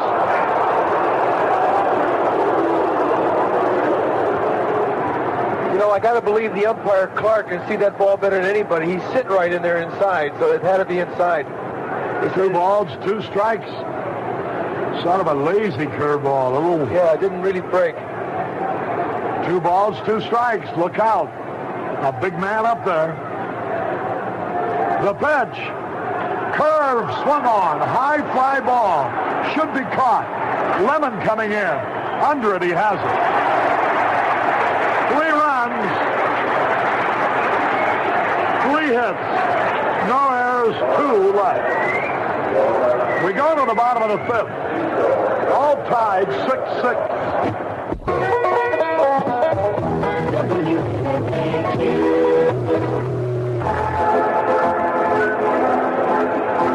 Harry Caray and Jimmy Pearsall. We're going into the bottom of the 5th. It's tied up now, 6-6. And Richie Zest will be leading it off. He singled and doubled. He's facing Steve Mangori. First time he will have batted against him. Mangori replaced Andy Hassler in the 3rd inning. Mangori we should get to, and they got somebody warming up in the bullpen right now. He has not been really overpowering us. Mark Littell, the ace relief pitcher, is throwing in the bullpen.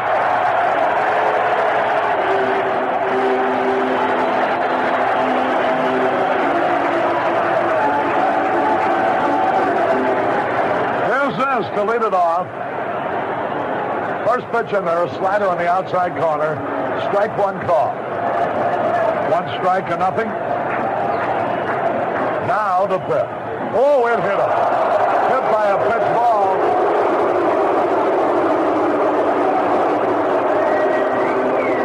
That brings up Lamar Johnson. You know, the pitcher doesn't come up anymore like they used to. It makes it a lot easier. I don't know if he threw deliberately or not at him, but if they do, they know they don't come up anymore. I don't believe so, because Zisk didn't even look at him. Almost as if disdainfully he walked away from the plate, as if to say, well, I know you couldn't have tried to throw at me with that soft stuff you throw. You know that you wouldn't hurt anybody. You cunny thumber. So Galen Cisco, the pitching coach, is out talking. Runner at first, nobody out. San Francisco now in the 8th leads Philadelphia 7-0. The Cubs are batting in the 7th, trailing Houston 1-0. Cincinnati beat the Cardinals 6-5 in the first game. Cardinals are leading 9-0 in the second game. Harry, I was sorry to hear about Art Franz, that he's going to have a hip operation and he will no longer be able to umpire anymore. They're going to have to do some work on his hip and it'll end his career. He's a native Chicagoan. He's working at third base tonight.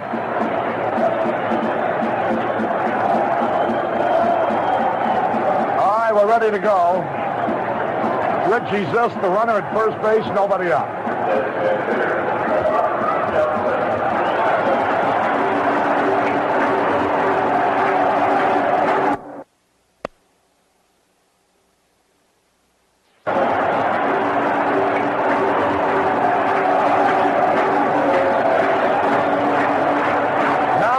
He's ready to pitch. Trying to hit the right. Good idea, but he fouled it back. 1 strike and nothing. Lamar really waited on that pitch. He looped a single, a shot right in the third. Now the stretch, the pitch. That ball might get through the middle. It does. Here's Zisk around second. He's going to try for third. He ought to make it easily. He goes in standing up. Boy, what speed. Twinkle toe. What speed, huh? You better believe it, Harry. That ball stopped in the outfield. Lamar Johnson bounced one right up the middle. Spencer drove in a run against Mengori in the third with a sacrifice fly.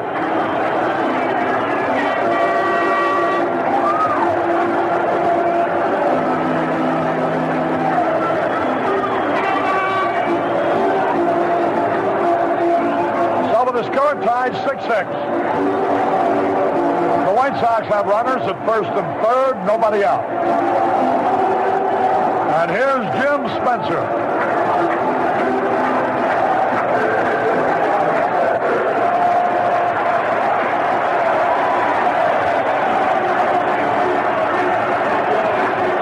Lamar Johnson at first base. Richie Zisk at third base. Nobody out. Mengori getting ready. The pitch.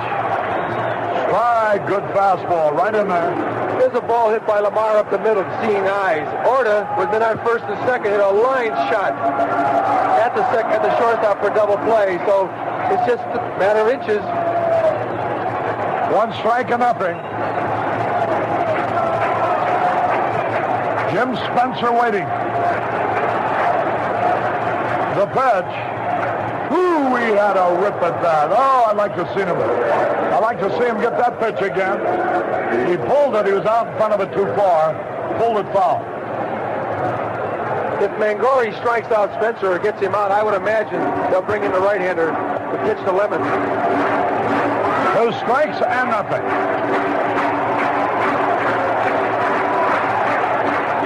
Spencer in the hole. There's the pitch. Popped him up. Really fooled him. Sidearm curve. And Spencer gave ground as he pops out to George Brett. Here comes Whitey Herzog, and that's going to be all for Mengori, I imagine. They got a right-hand pitcher, Mark Littell, in the bullpen. Runners at first and third, nobody out. Yep, he wants Littell. So Mengori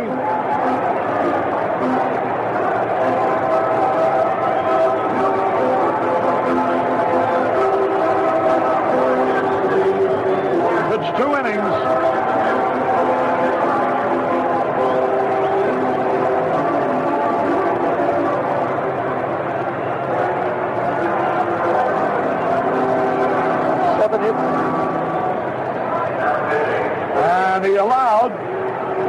what while he was in there?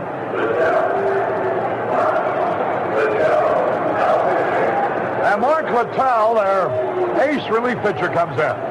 He's won 5 and lost 3 with an ERA of 2.89. This is his 37th appearance. He's got 12 saves, been in 56 innings, 43 hits, 22 runs, 18 earned. He's only given up 3 home runs, 27 bases on balls, and has struck out 57, 5 wild pitches. He was their ace reliever last year. He won 8 and lost 4. And he stands 6 feet 1, 190 pounds. He's 24 years old, and he's got that good hard slider, and he throws nothing but good mustard. He comes right at you. Tough to foul. He's what they say in the business. He's a short armor. So we've got men on first and third with Lemon coming up, and the score all tied at 6 apiece here in the 5th.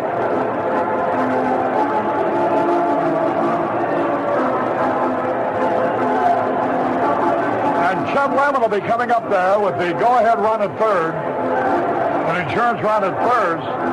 Only 1 out, and Soderholm will follow him.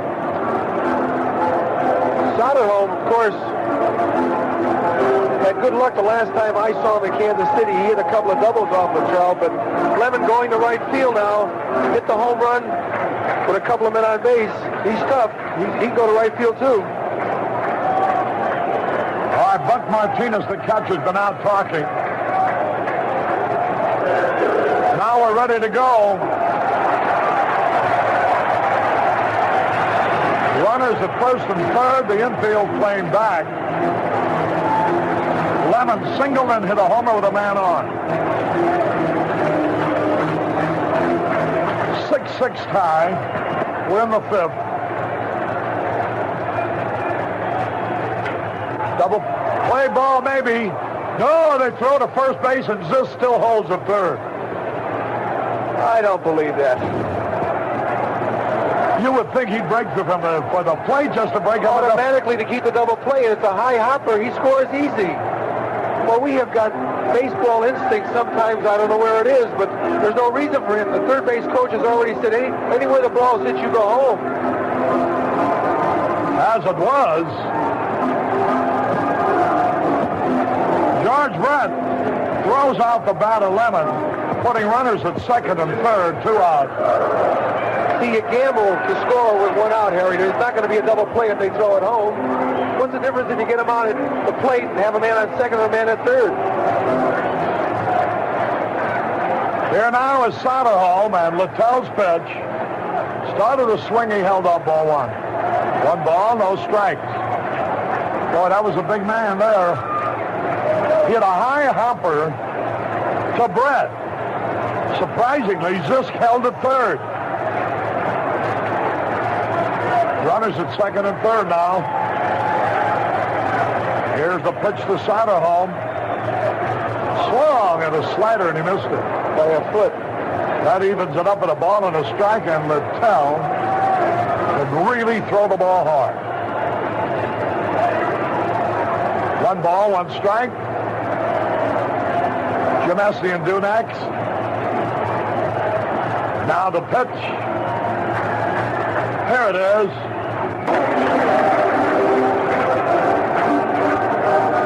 Soderholm singled and popped up so far. He's in the hole now, 2 strikes and a ball. Game tied. We're in the bottom of the 5th. Now Littell is ready. Popped it up, foul back near the screen, and it's out of play. 2 strikes and a ball. Soderholm not getting a good swing at all.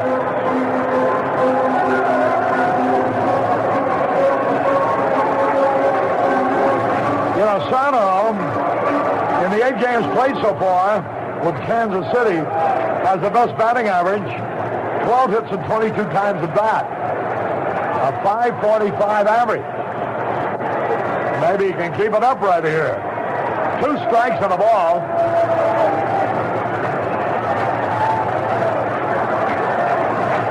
Now Littell is ready.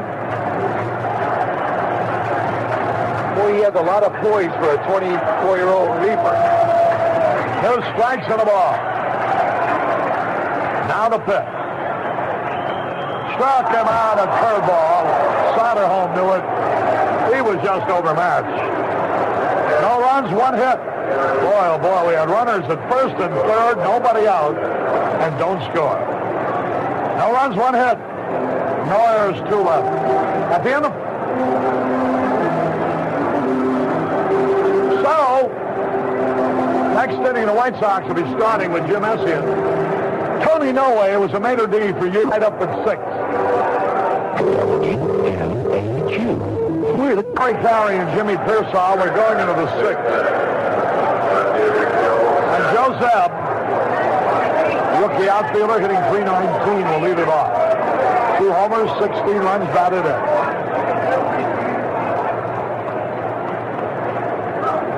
All tied up, although the White Sox about hit them 11-5. Now the pitcher it is. Curve in there, strike call. Steve Perlman celebrating a birthday out here. Now the pitch. He tapped it foul. Kravik ahead of him. 2 strikes and nothing. A 3-run homer by George Brett tied it up.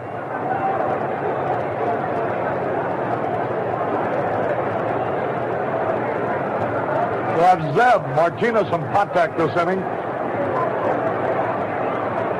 Now the wind, the pitch. Here it is. Bouncing ball to Soderholm. He's got it. Long throw across to the out.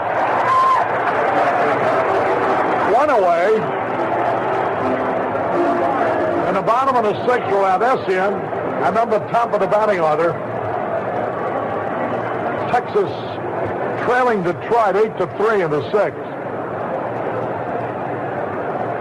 Cubs batting in the 8th, losing 1-0. Well, Cincinnati's pitching allowed 16 runs yesterday, 14 runs so far today, 30 runs in 2 days.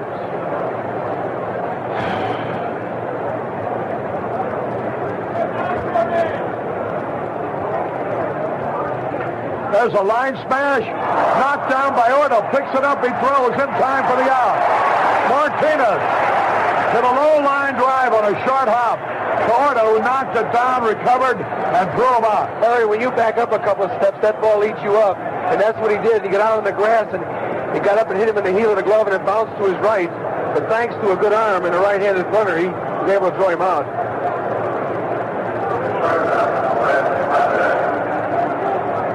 Now here's little Freddie Patek, 5'4" on tiptoe. Now the wind, the pitch swung, and he pulled it back.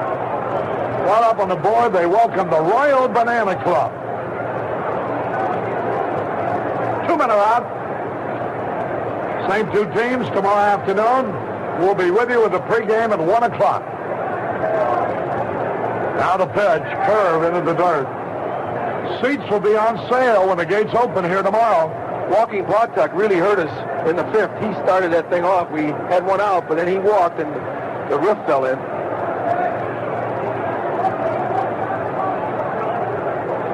A ball and a strike. 2-minute out, nobody on. The pitch. Right in there, beauty. Strike 2 call. Ball game in the 6th. White Sox spotted him a 3-run lead. Went out in front 6-3, only to have Kansas City come back. Here's the pitch, foul, back, out of play, into the stand. My glass is dirtier. Is it foggy out here tonight? There's a little bit of haze blowing over the ballpark. 2 strikes in the ball, boy, but delightful weather.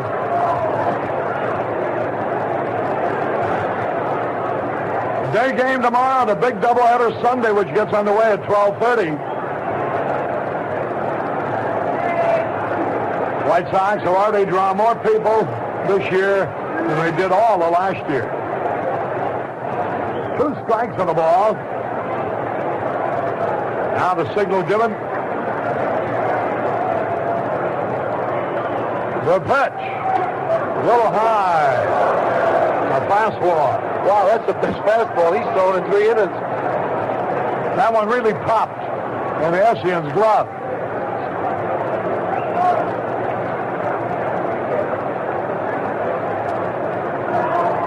Two balls, 2 strikes. The pitch. Ball 3. 2 outs, and we're throwing curveballs to a little guy.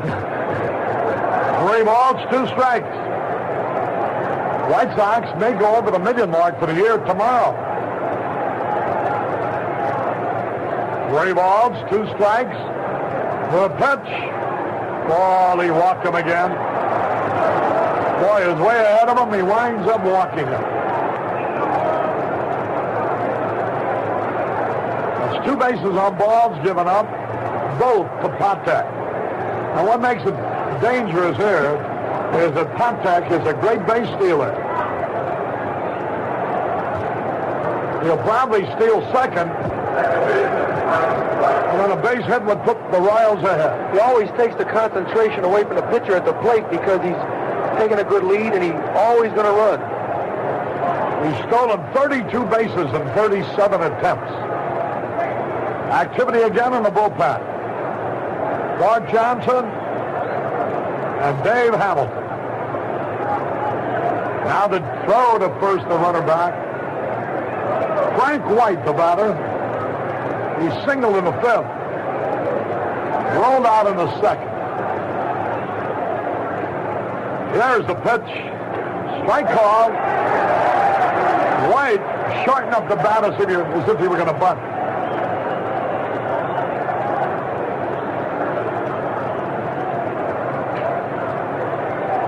There's a lead. There goes Patek. Pitch out. There's the peg. Save for stolen base. They had a pitch out, and he still stole it. You know, Kravik is moving to the plate so slowly. He picks his leg up slow, and he delivers the ball. He drops his leg, and he throws the ball. He's got to throw that ball hard and quick for a pitch out, just like you're playing catch. So now a base hit will put him ahead. Frank White with a count of a ball and a strike. 2 men are out. Patek a lead. That's his 33rd stolen base. They've only thrown him out 5 times. There's a curve outside. Boy, I wish his curveball get him out of here right now. He's struggling. Curveball's flat. And they're looking for his fastball. The whole Chicago ball club has stolen 31 bases. Patek alone has swiped 33. 2 balls and a strike.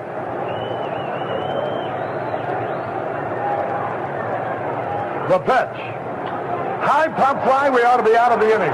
Bannister back on the grass, waiting, makes the catch. White topped the Bannister. No runs, no hits, no errors, 1 left. We go to the bottom of the 6th, all tied at 6.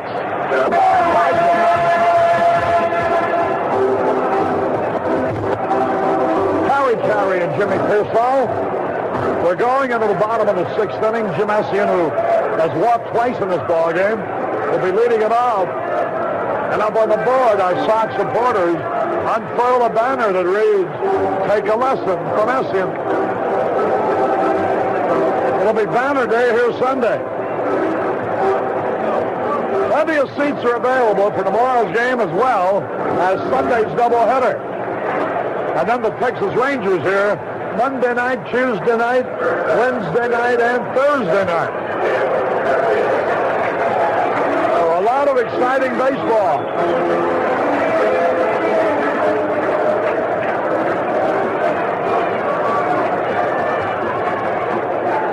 Here's Essian. He's walked twice. Mark Littell into the windup, the pitch. Boy, he throws hard. A fastball low. You wonder how you're going to score on this guy. Earned run average 2.89. Here's the pitch. High, ball 2. 2 balls, no strikes. Ralph Carr would be up there next. Another firecracker goes off. And the crowd boos. Ralph Carr ran to the dugout. If I was sitting next to a guy, Harry, that did that, I'd throw him right out the lower deck. 2 balls, no strikes, the pitch. Ball 3 out of the IS. 3 balls, no strikes. A base on balls would be important here. Top of the batting order coming up next. 3-0 pitch. Ball 4, he walked it.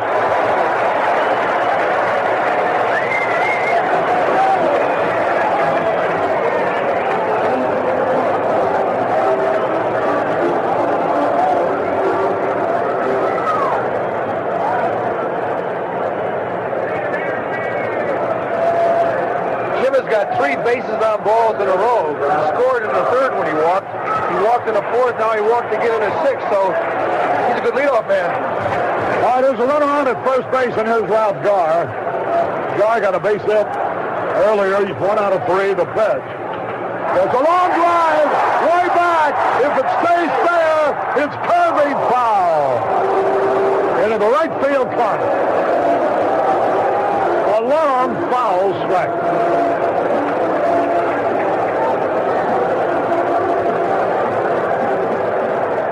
Gar has a 10-game hitting streak. Richie Zisk has gone 9 straight games. 1 strike to nothing. SCN at first. Brett, the third baseman, playing shallow. Here's the pitch. Did he hold up in time? He did. Ball 1. Gar started a swing. Stopped before he went around.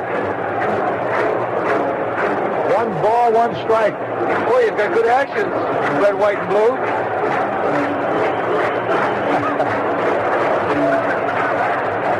The red is in my eyes, Jimmy. You need a transfusion. I can give you a pint out of each eye. I just think the red pants and the holy cow belt, the blue shirt, the red, white, and blue tie. Let's get a run here. 1-1 pitch. Snap throw to first. The runner back. We need more than 1. I'll take 6-6 tie. I'll take 1 right now, though. You got to get 1 before you can go to 2. 1-1 delivery. Here it is. Look out, almost threw that one away. Ball 2. That's the only thing that hurts this Littell. He gets wild. Littell has walked 27 men.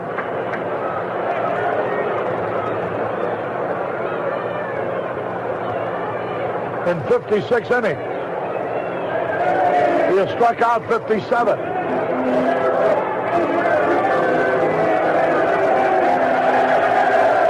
You know, Harry, it's amazing how much time the umpires this year give the pitching coach to go out to the mound and talk to the pitcher.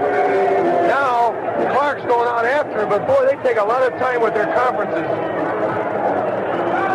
Well, they had about 3 pages in each newspaper today about that Cub game, which lasted better than 5 hours yesterday.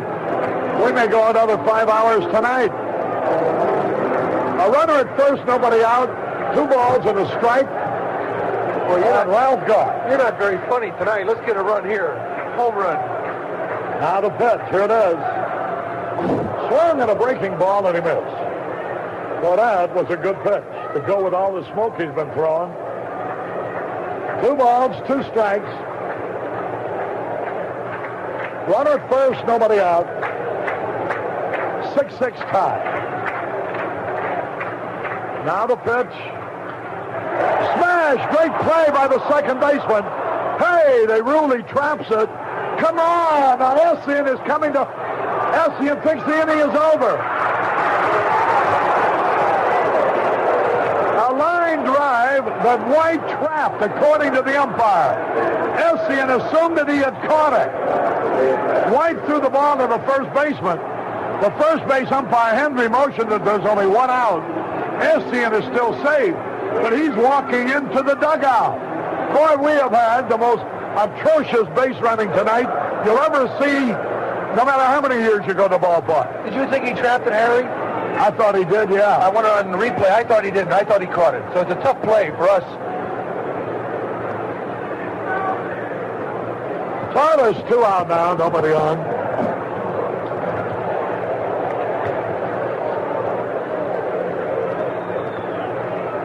Now the wind, the pitch.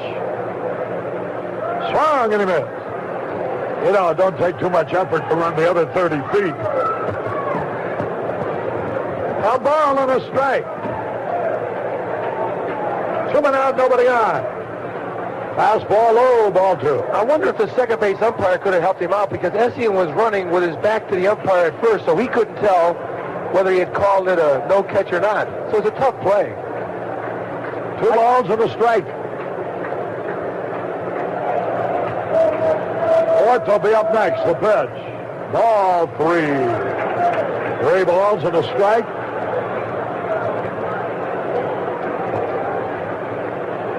Bottom of the 6th.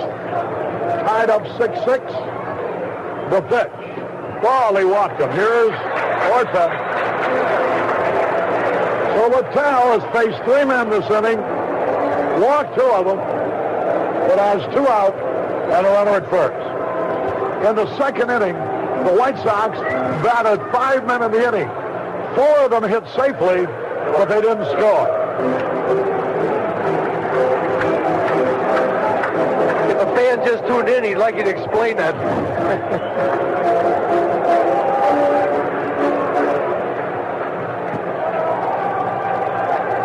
All right, here's Orta.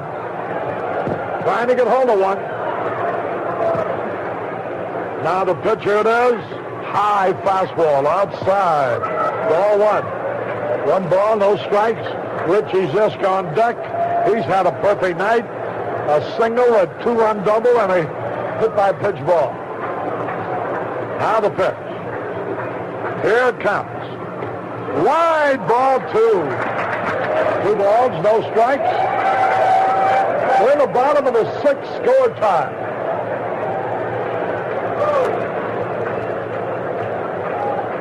In the second inning, Zisk led off with a single to left. He tried to stretch into a double. It was an easy out. Lamar Johnson bounced out. Spencer beat out a bunt. Lemon single to right, Spencer stopping at second. Soderholm single to right, and Lemon ran Spencer off third base, and he was run down and tagged out. So that's how we got 5 men bat, 4 men hit safely, and nobody scored. Bannister dives back into the bag. Here's a good pitch to steal second, too. 2 balls, no strikes. Littell ready.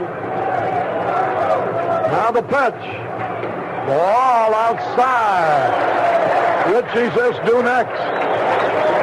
And they may let Orta go here with 3-0. You know it's going to be a fastball, and George's a good fastball hitter. 3-0 pitch. Here it is, ball 4. There've been 4 men bat this inning. 3 of them have walked. So we have 2 out and no run in. And here's this. Here's another meeting at the mound. Newdecker's coming in now. The umpire, they've got Mayberry on the mound. They've got Brett on the mound and the catcher. And Newdecker's telling Mayberry to get out of there. They want to coddle him a little bit, I guess. You're all right, honey. Just be careful.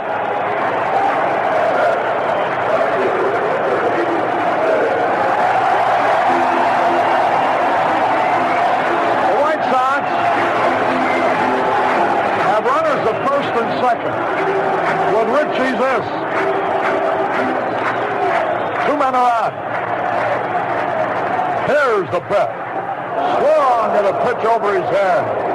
Strike 1. Boy, he just guessed. That pitch is going to be over the plate. And it was a lot.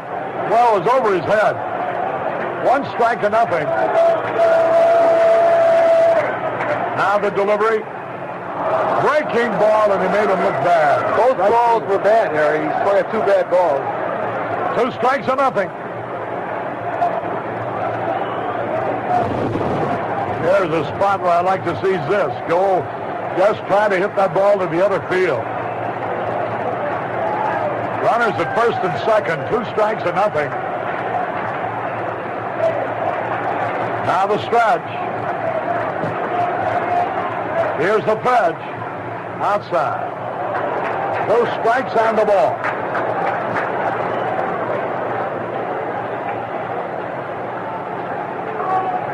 We're in the bottom of the sixth. Tied up. White Sox have runners at first and second, 2 away. Now the pitch. Instead, he backs off the rubber. 2 strikes and a ball. Lamar Johnson due next. Here's the pitch. Struck him out on a curveball. This goes down swinging. No runs, no hits, no errors. 2 left. This is Harry Caray going over to the television booth. The score at the end of 6 is tied 6-6. True Value hardware stores think there should be 60 feet in every yard. We're offering the True Test 60-foot vinyl garden hose for your yard, just $6.99. It's 60 feet long to make it easier to water your lawn, shrubs, garden, or even wash your car. It's nylon reinforced for strength. It stays flexible in all temperatures, and solid brass couplings won't rust. Get the True Test 60-foot nylon reinforced vinyl hose with 5/8" inside diameter, just $6.99. Or choose a True Test 60-foot rubber hose from True Value hardware stores. It's made of strong Flexoline rubber that coils easily, and it's... Hi, everybody. Jimmy Pearsall along with Lauren Brown back at Comiskey Park. And the White Sox and the Kansas City Royals are all tied at 6 apiece. The Sox have got 6 runs on 11 hits and 1 error. Kansas City got 6 runs on only 5 hits and no errors. Ken Kravick on the mound. He's going all the way. Kansas City got 3 in the first and 3 in the fifth. Brett tied it up in the 5th inning with his 7th home run and his 43rd RBI. He got 43 RBIs now in the season. And he'll lead things off right now. He's 2 for 3 on the night, hitting at .296, 7 home runs and 43 RBIs. All-star third baseman. Stands way away from the box. Holds the bat down at the end. Kravick delivers. Breaking ball right down the middle for a strike. Soderholm creeping in on the pitch. Outfield around towards left. And they give him the right field line and plenty of it. The 1-strike pitch. Breaking ball hits the outside corner, strike 2. 2 strikes and no balls on Kravick. On deck, Hal McRae. Now Soderholm moves back. He's off the bag. Sidearm fastball outside. That was the same pitch, only he got it inside to McRae when he hit the home run. He came sidearm and got the fastball inside. And he really ripped it into right center. Pitch the breaking ball lined in the right center right now. That's in for extra bases. Lemon coming over. Around first base is Brett. Lemon fires into the cutoff man. He misses everybody and throws it into Bannister. As Brett goes into second easy with a double. He reached out and got a hold of that hanging curveball and just laced it in the right center field for a double. So he's got 3 hits tonight.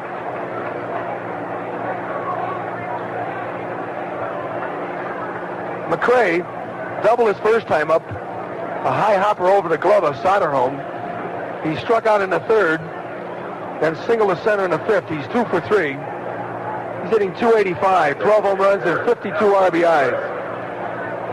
McRae stands deep in the box. His feet are close together, and he stands away from it.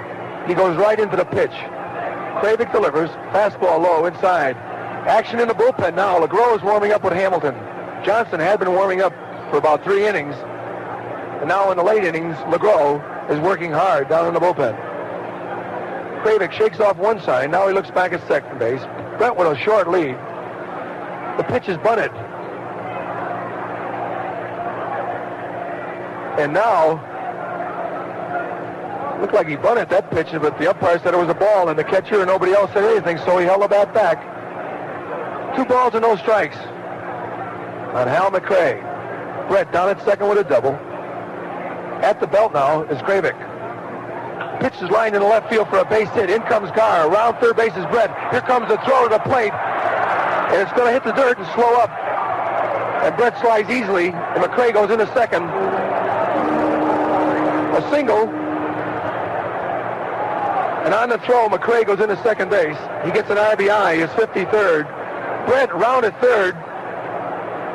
Carr had a chance to throw him out, but he threw that ball into the grass, and it didn't hop for him. It was on AstroTurf. It might have scooted better. He might have had a chance to get him, but the ball did not move.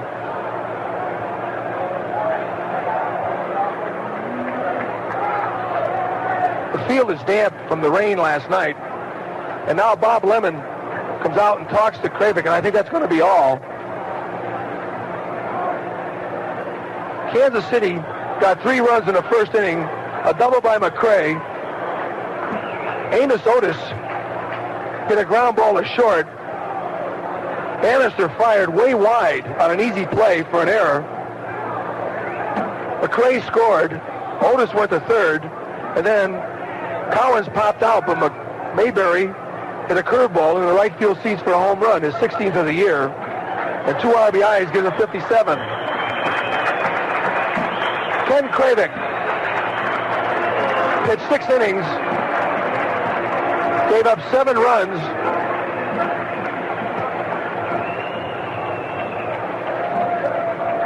on 7 hits, and he goes 6 innings.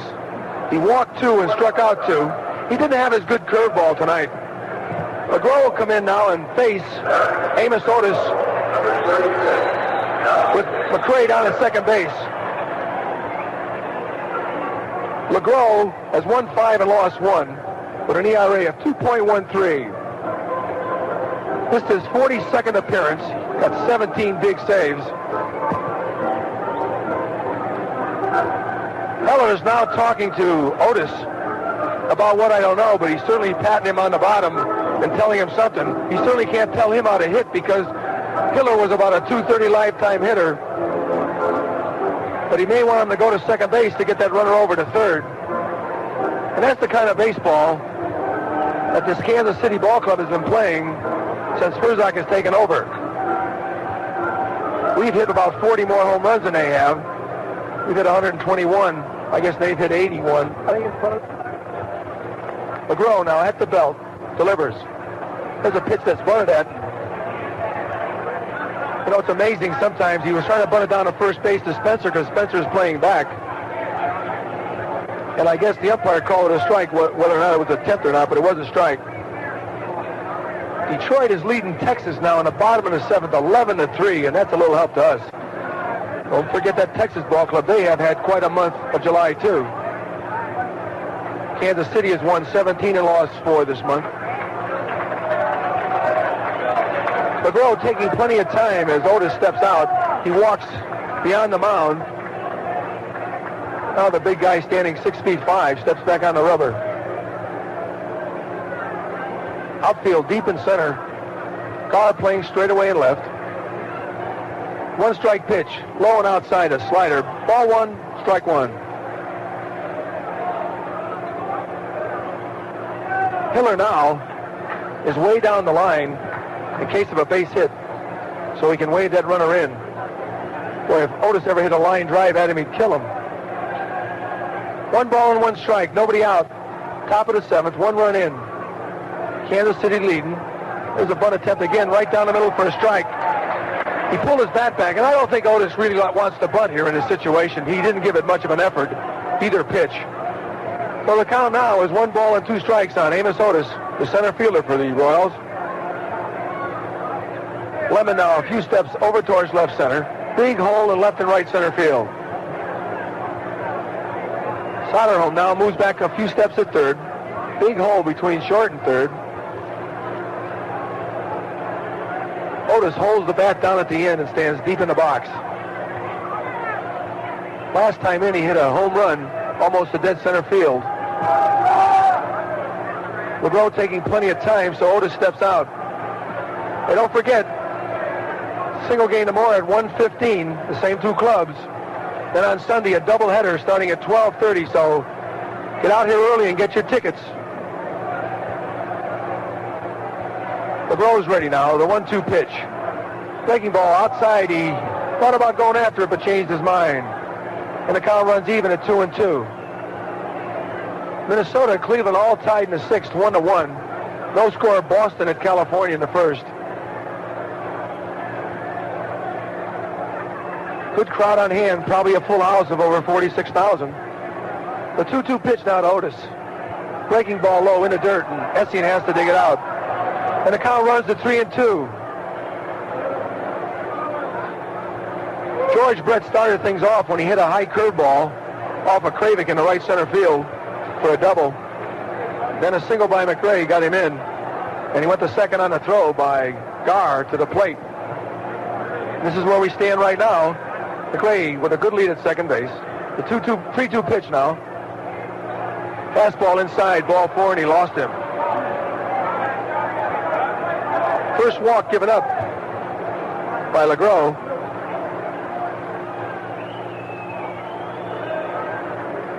The White Sox got all their runs in the third inning on 6 hits. 6 runs they were, let's see how many hits they got there. They got 6 runs on 5 hits. They got 4 hits in the second inning, didn't score a run.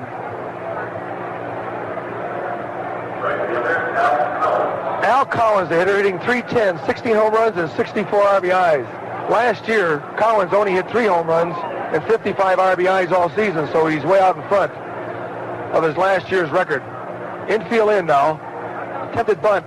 It's outside, ball 1. Spencer really crawling right in up on him. Soderholm moving a little bit up towards the grass. If LeGros can feel the ball, Soderholm will back up, and Soderholm has to call the play. If he's going to take it, he's got to run him off. If he wants him to take it, he's got to say, take it. Not too many words, because there's a lot of people in this ballpark tonight. You've got to be loud. Otis with a good lead at first. Spencer creeping in now. Collins attempted to swing, but didn't go, said the first base umpire when they looked for help, Ted Hendry. 2 balls and no strikes on Al Collins. He looks down for a sign now from Chuck Hiller. Gar over by the line and deep. Big hole in left center field. Mayberry on deck. Nobody out here. Top of the 7th inning. 1 run in. Kansas City leading 7-6. Spencer moving in. There's a pitch outside. Ball 3. And now LeGros has really got himself in hot water. 3 balls and no strikes. McRae down at second. Johnson warming up in the bullpen. Hamilton standing out there now. He's ready in case they want him. And he may come in to pitch to Mayberry. 3 balls and no strikes. Pitches low. Ball 4. Not one of those pitches were close. Walk number 2 given up by LeGros. The bases are loaded. And Bob Lemon comes to the mound. And that's going to be all for LeGros, who has done an outstanding job all season. But tonight, his control has not been good. He came in to pitch to Otis, and he walked him. Then he just walked Collins. And Hamilton now will come in to pitch to Mayberry.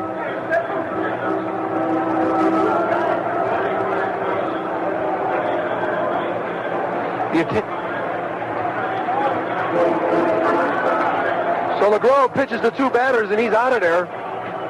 Dave Hamilton will come in. The attendance tonight is 45,919.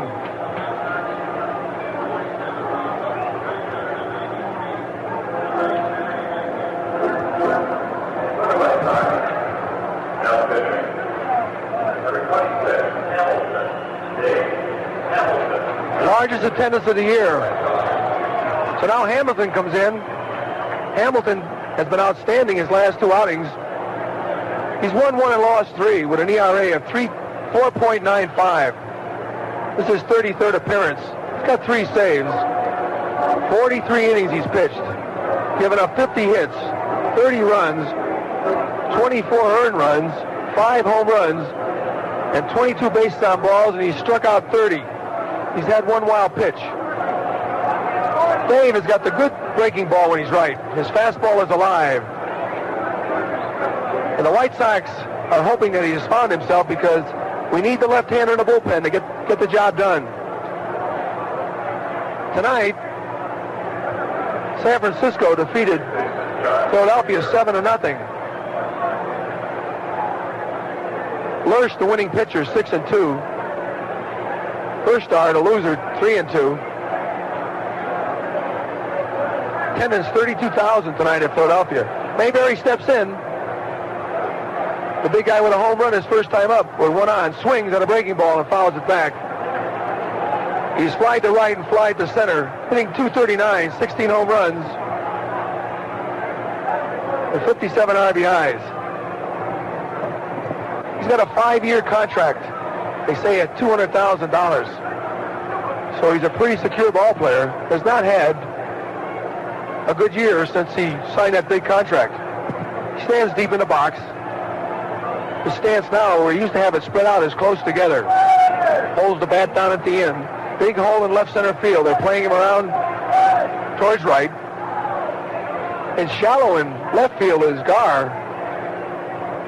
And he can hit that ball a long ways to left field. Bannister is playing over near the bag, right behind Otis.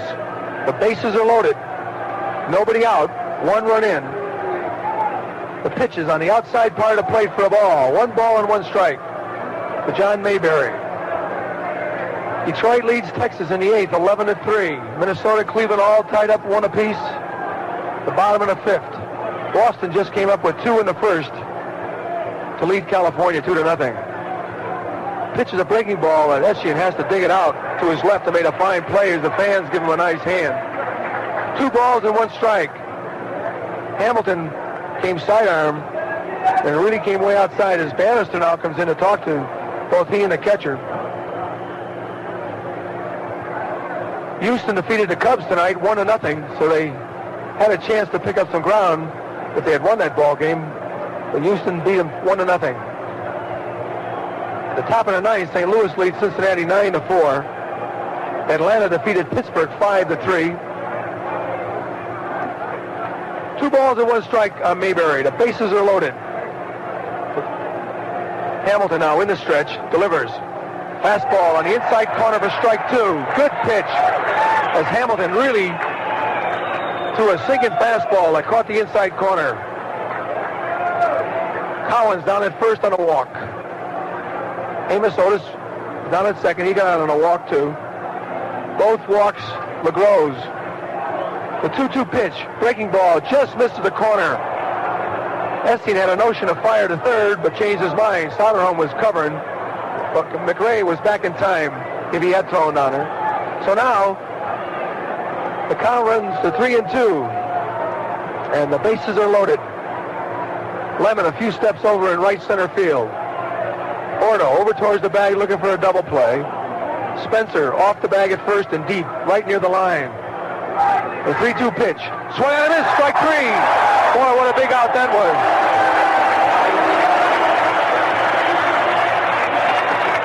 That sets up the double play. Joe Zeb will be the hitter. Let's pause here for station identification. This is WMAQ, Chicago.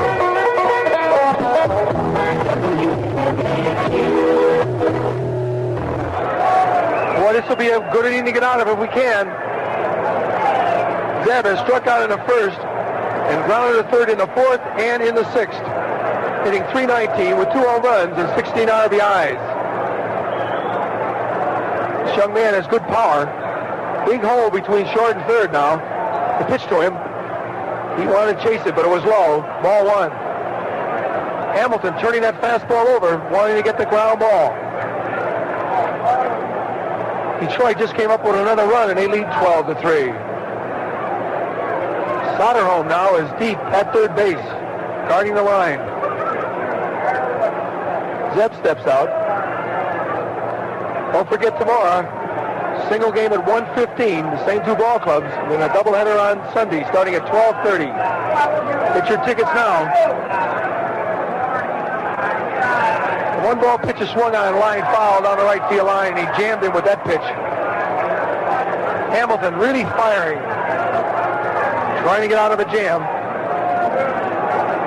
Brett started things off with a double to right center. McRae singled to left field, went to second when Guard threw to the plate. And 2 bases on balls have loaded things up. Hamilton is in relief of LeGros. He's in his stretch, shakes his sign now. He's ready.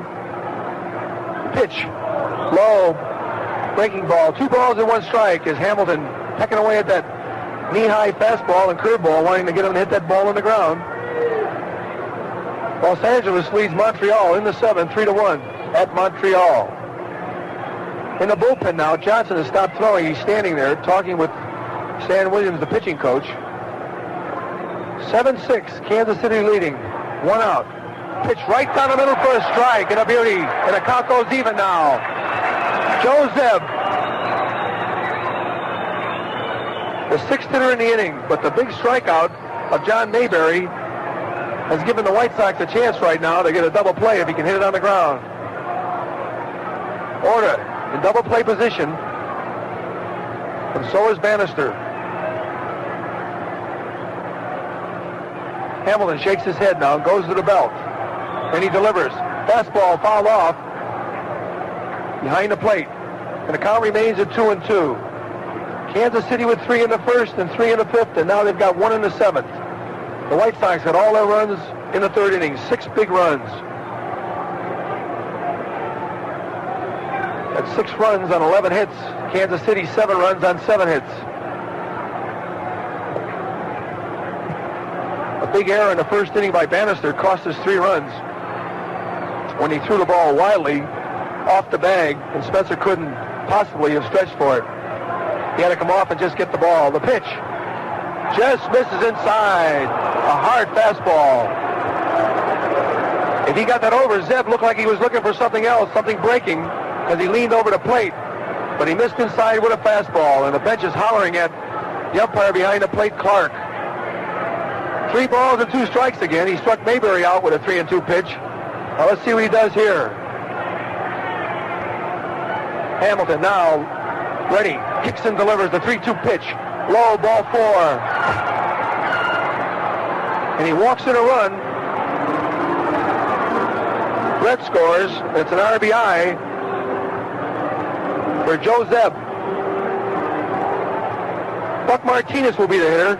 Martinez is 0 for 3. He's grounded in the third, struck out in the fifth, and lined a shot to second base.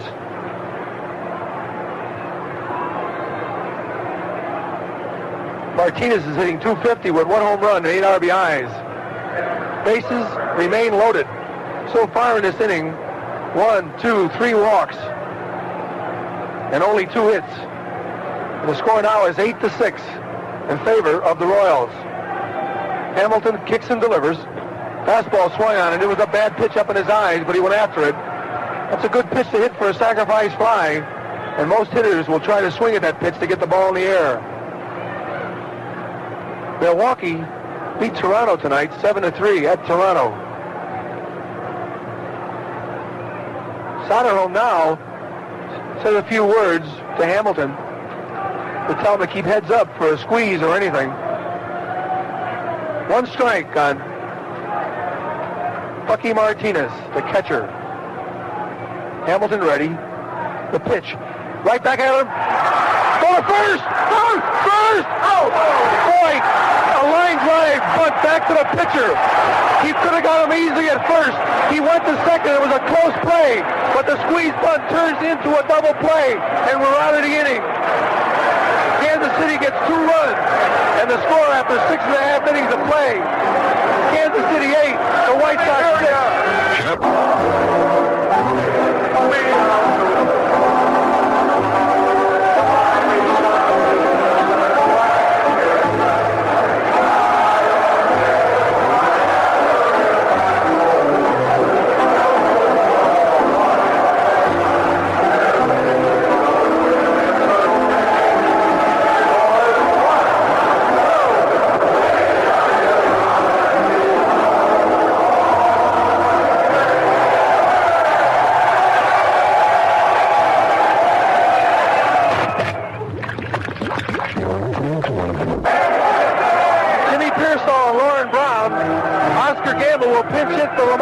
I'd just like to tell you what happened. Martinis, and he is a martini, did us a favor. They put the squeeze on, and he put a line drive back to Hamilton. Hamilton didn't know where to go with the ball. He started to go to third, then he started to go to first, then he threw to second and just got Collins going back to the bag for a double play, and we get out of the inning with only 2 runs. If there was nobody out, they could have had a triple play on that because Fred was all the way to second. They could have went over there. We was a real break for us to get out of that inning with only 2 runs. Gamble, left-handed hitter now, facing Luttrell. Bottom of the 7th inning. Pitch hits him on the foot, it looked like. Hit him on the foot. Yes, it did. Oh, here's a break. A breaking ball hits him on the left foot. Jimmy, every inning since the first inning, the White Sox have gotten their leadoff man. And ironically, in the last 5 innings, the 3 leadoff men have gotten on 3 walks and 2 hit batsmen. And now Jim Spencer, who beat out a bunt his first time up, they got a sacrifice fly RBI. Looks like Larry Gurr in the bullpen, Jimmy.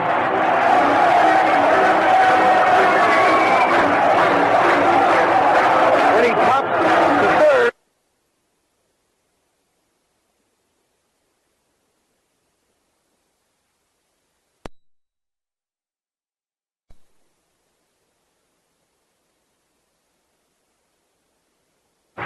The pitch, swung on line, over the glove of the second baseman. Now, as Gamble had it held up, he goes into second base.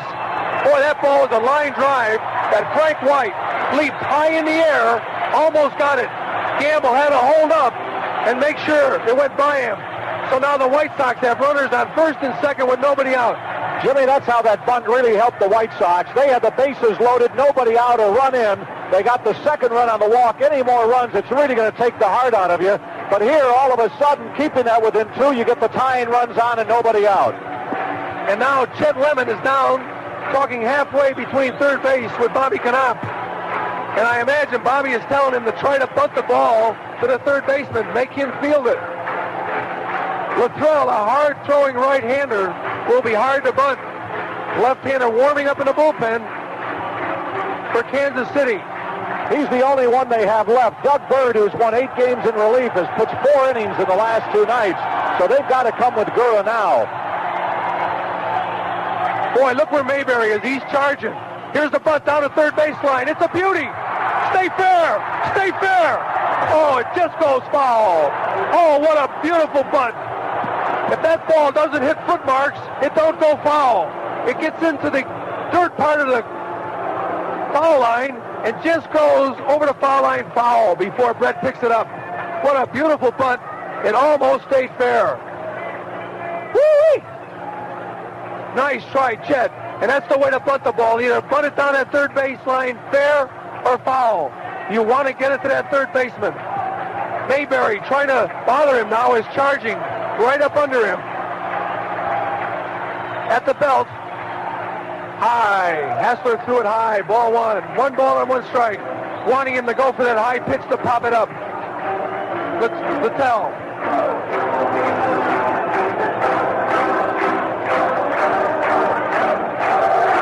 Littell, 24 years old.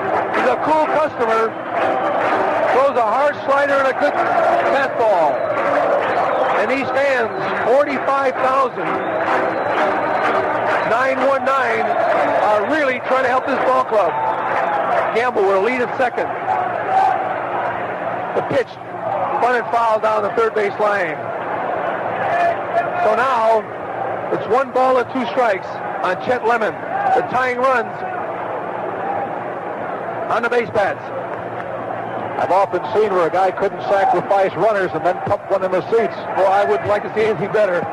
They give him the hole between short and third. Big hole in right center field. Deep in center is Otis. Patel stands 6 feet 2, weighs 185 pounds. At the belt now. The 1-2 pitch. Boy, he just missed the curveball in the outside corner. The count goes even at 2-2. Come on, Chet. He's still looking down for a sign. A lot of managers bunt with 2 strikes because, you know, the infield is in charge and all you got to do is get the ball bunted anywhere. Boston, California all tied up at 2 apiece in the second inning. Patel now looks back at second base. Gamble with a short lead. The pitch, down low, ball 3. And now, will he have him running? Nobody out, bottom of the 7th. Kansas City lead 8-6. Woo! This is Major League Baseball at its best. We have done so many things wrong tonight, and we're still in this ball game. Bad base running, errors. The tell now, it takes too much time, and Lemon steps out. Soderholm on deck.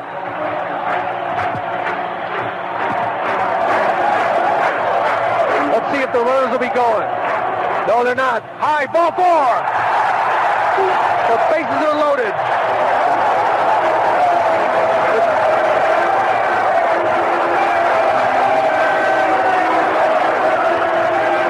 Listen to these fans as they stand up now, rooting for Soderholm and the White Sox. Eric Soderholm.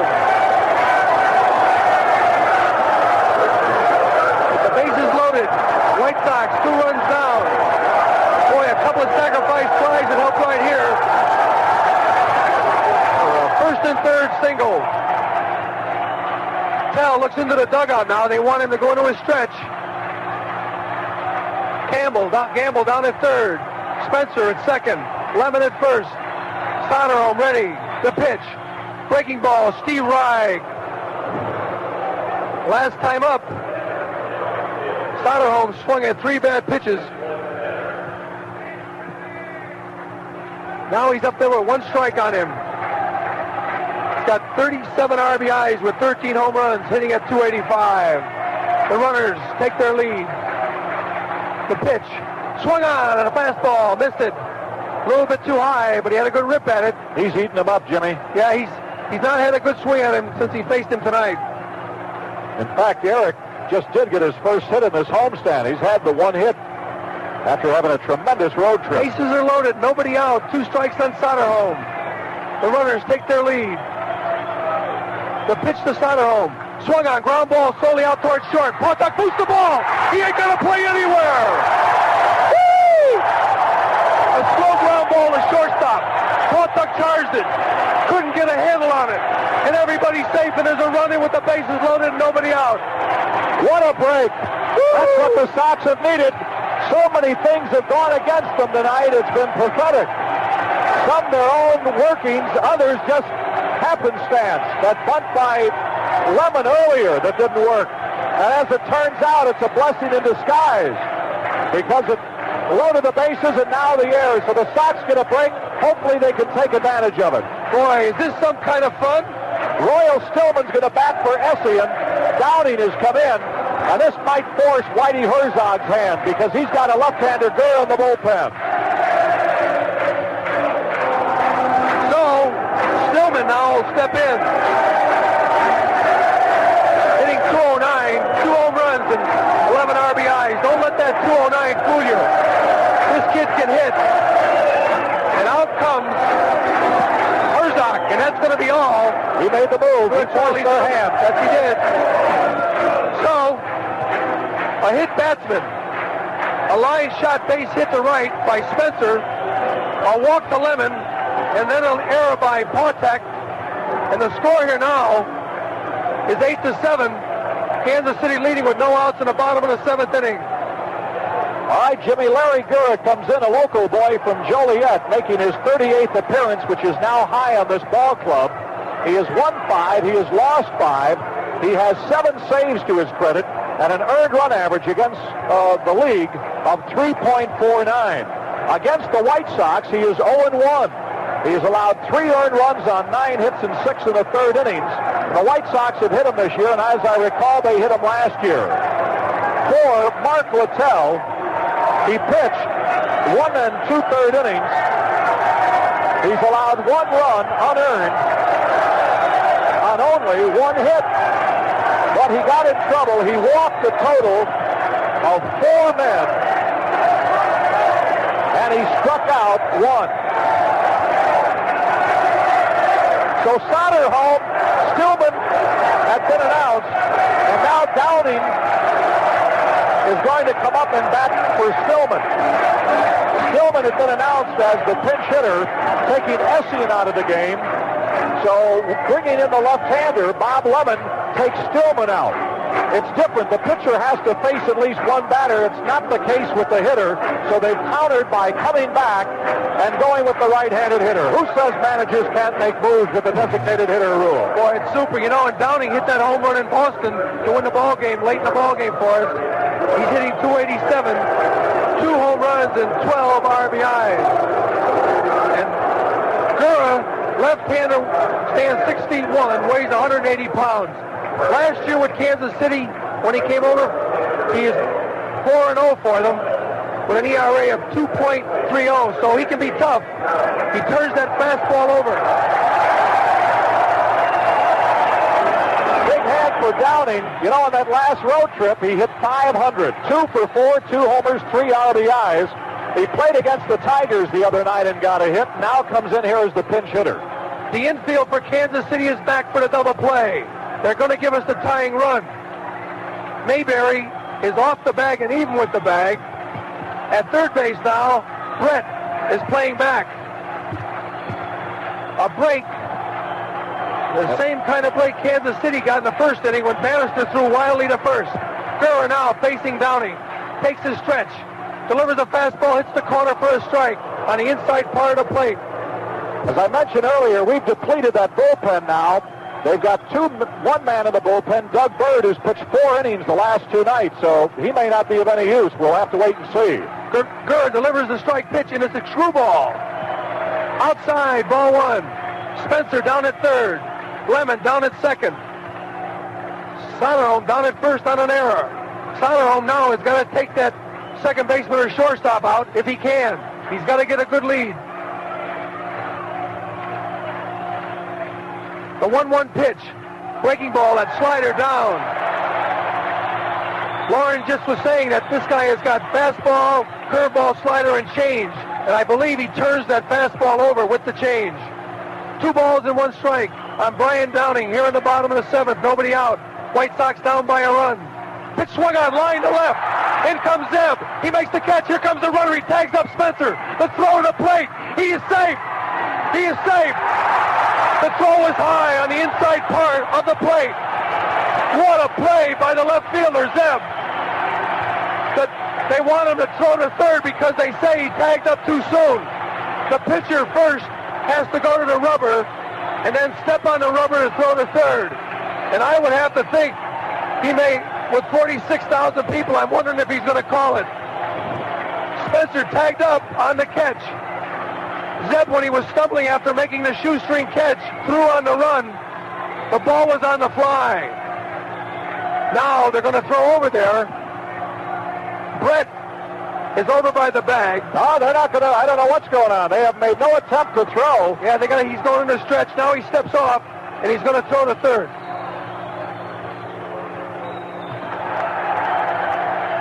Now, when you see that dugout over there. Well, they did. They threw their hands in disgust. Yeah. They were upset, but Downing did his job. Okay, the game is all tied at 8 apiece. An RBI, fly ball, a line shot to left. A great catch by the left fielder, Zeb. He showed me something, too. He delivered a good throw to the plate, but off the base. Spencer hooked towards first base and was safe. Now, Gar's the hitter. 1 out. Pitch is bunted down the third base line. It's a beauty. It bounces away from the third baseman. No play. The bases are loaded. And Gar's going to the bullpen almost. It was a ball that was bunted high hopper. Hit something in the grass. Went to his left. He was off balance and couldn't make a play. Woo! Boy, I want to tell you, that was some kind of play. We are seeing nothing but great baseball here tonight. All right, Jimmy, the bases loaded. Still only 1 out. Now a time for a really big inning. You know, Bannister is due for a base hit with the bases loaded. Previously, with the bases loaded, he's hit twice in the last 3 weeks into a double play. He seems to pull the ball more. Let's hope he goes the other way. That's Gar's second hit tonight. He lined into a double play to second base back in the 6th. Only 2 hits in the inning, but the bases on balls have helped us. Alan Bannister now ready. Gura into his stretch. The bases are loaded. The pitch. Fastball hits the corner. Steve Reich won. That pitch was right on the outside corner. Detroit defeated Texas 13-6 tonight. Boy, they're a tough ball club. We could pick up a game on them. Infield and double play depth. The only one close is the first baseman, Mayberry. There's that screwball in the dirt outside. 1 ball, 1 strike. 2 runs in. Kansas City got 2 in the top of the 7th to go ahead. And we've just gotten 2 to tie it up. But the bases are loaded with 1 out. Alan Bannister hitting at .305. Come on, Alan. Hit one in the right center. The 1-1 pitch. He was going to bunt, changed his mind, and was outside. The count goes to 2-1. One thing about all this activity, Ken Kravick, who is celebrating his 26th birthday today, has just been taken off the hook with that run coming home. Gura, 6'1". He isn't overpowering. He tries to make you hit that turnover fastball. There's a pitch that was bad inside that Bannister swung at and fouled it off towards the on-deck circle.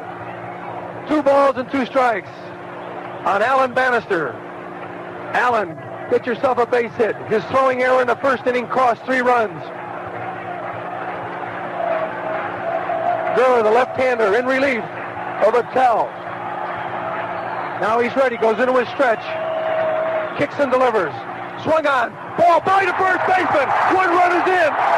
2 runs will score. Star goes to third. Here's the throw cut off by Mayberry. Boy, Jimmy Pearsall's 7th inning is going wild. I don't get many innings, but we're having a ball. And if you get all the good innings. Yeah. Bannister going to right. Hits a line shot over the glove of Mayberry. He dove for it. He couldn't get it. It goes down the line. 2 runners score. Cowan picks it up, throws to the cutoff man. Starr goes all the way to third. And we lead now 10-8. I don't believe it. Bannister's 45th and 46th RBIs. See, Jimmy, there's nobody in the bullpen. We've gone through their bullpen because of Doug Bird. Even though it paid off for Kansas City, Bird's won the last 2 nights. George Orta, who's 1 for 3, steps in. Left-handed hitter ready. Gura throws over to first. 4 runs in the bottom of the 7th inning. The White Sox go out in front 10-8. Gura ready. Lead by Bannister. Breaking ball high. Boy, I wish he got that a little bit over the plate. I like to see, stay out of the double play. Let this come up against this left-hander with some people on. I'd like to see a fly ball right here to get this run in. 1 out. Gura now into a stretch. Carr with the lead off at third. The pitch on the outside corner, letter high for a strike. Good pitch. Orta didn't like it, but it looked like a good pitch. Brett is way off the bag, and even with the bag at third. Outfield around towards right. Cowan not too deep in right. The throw to first, almost a balk. That's as close to balking as you can. That's what you call deceiving the runner, but they don't call it anymore. There's no such thing as a left-handed balk. 1-1 on George Orta. Men on first and third. There's a pitch swung on, popped up behind the plate. Back comes Martinez, and it hits the screen. And the count goes to 1 ball and 2 strikes.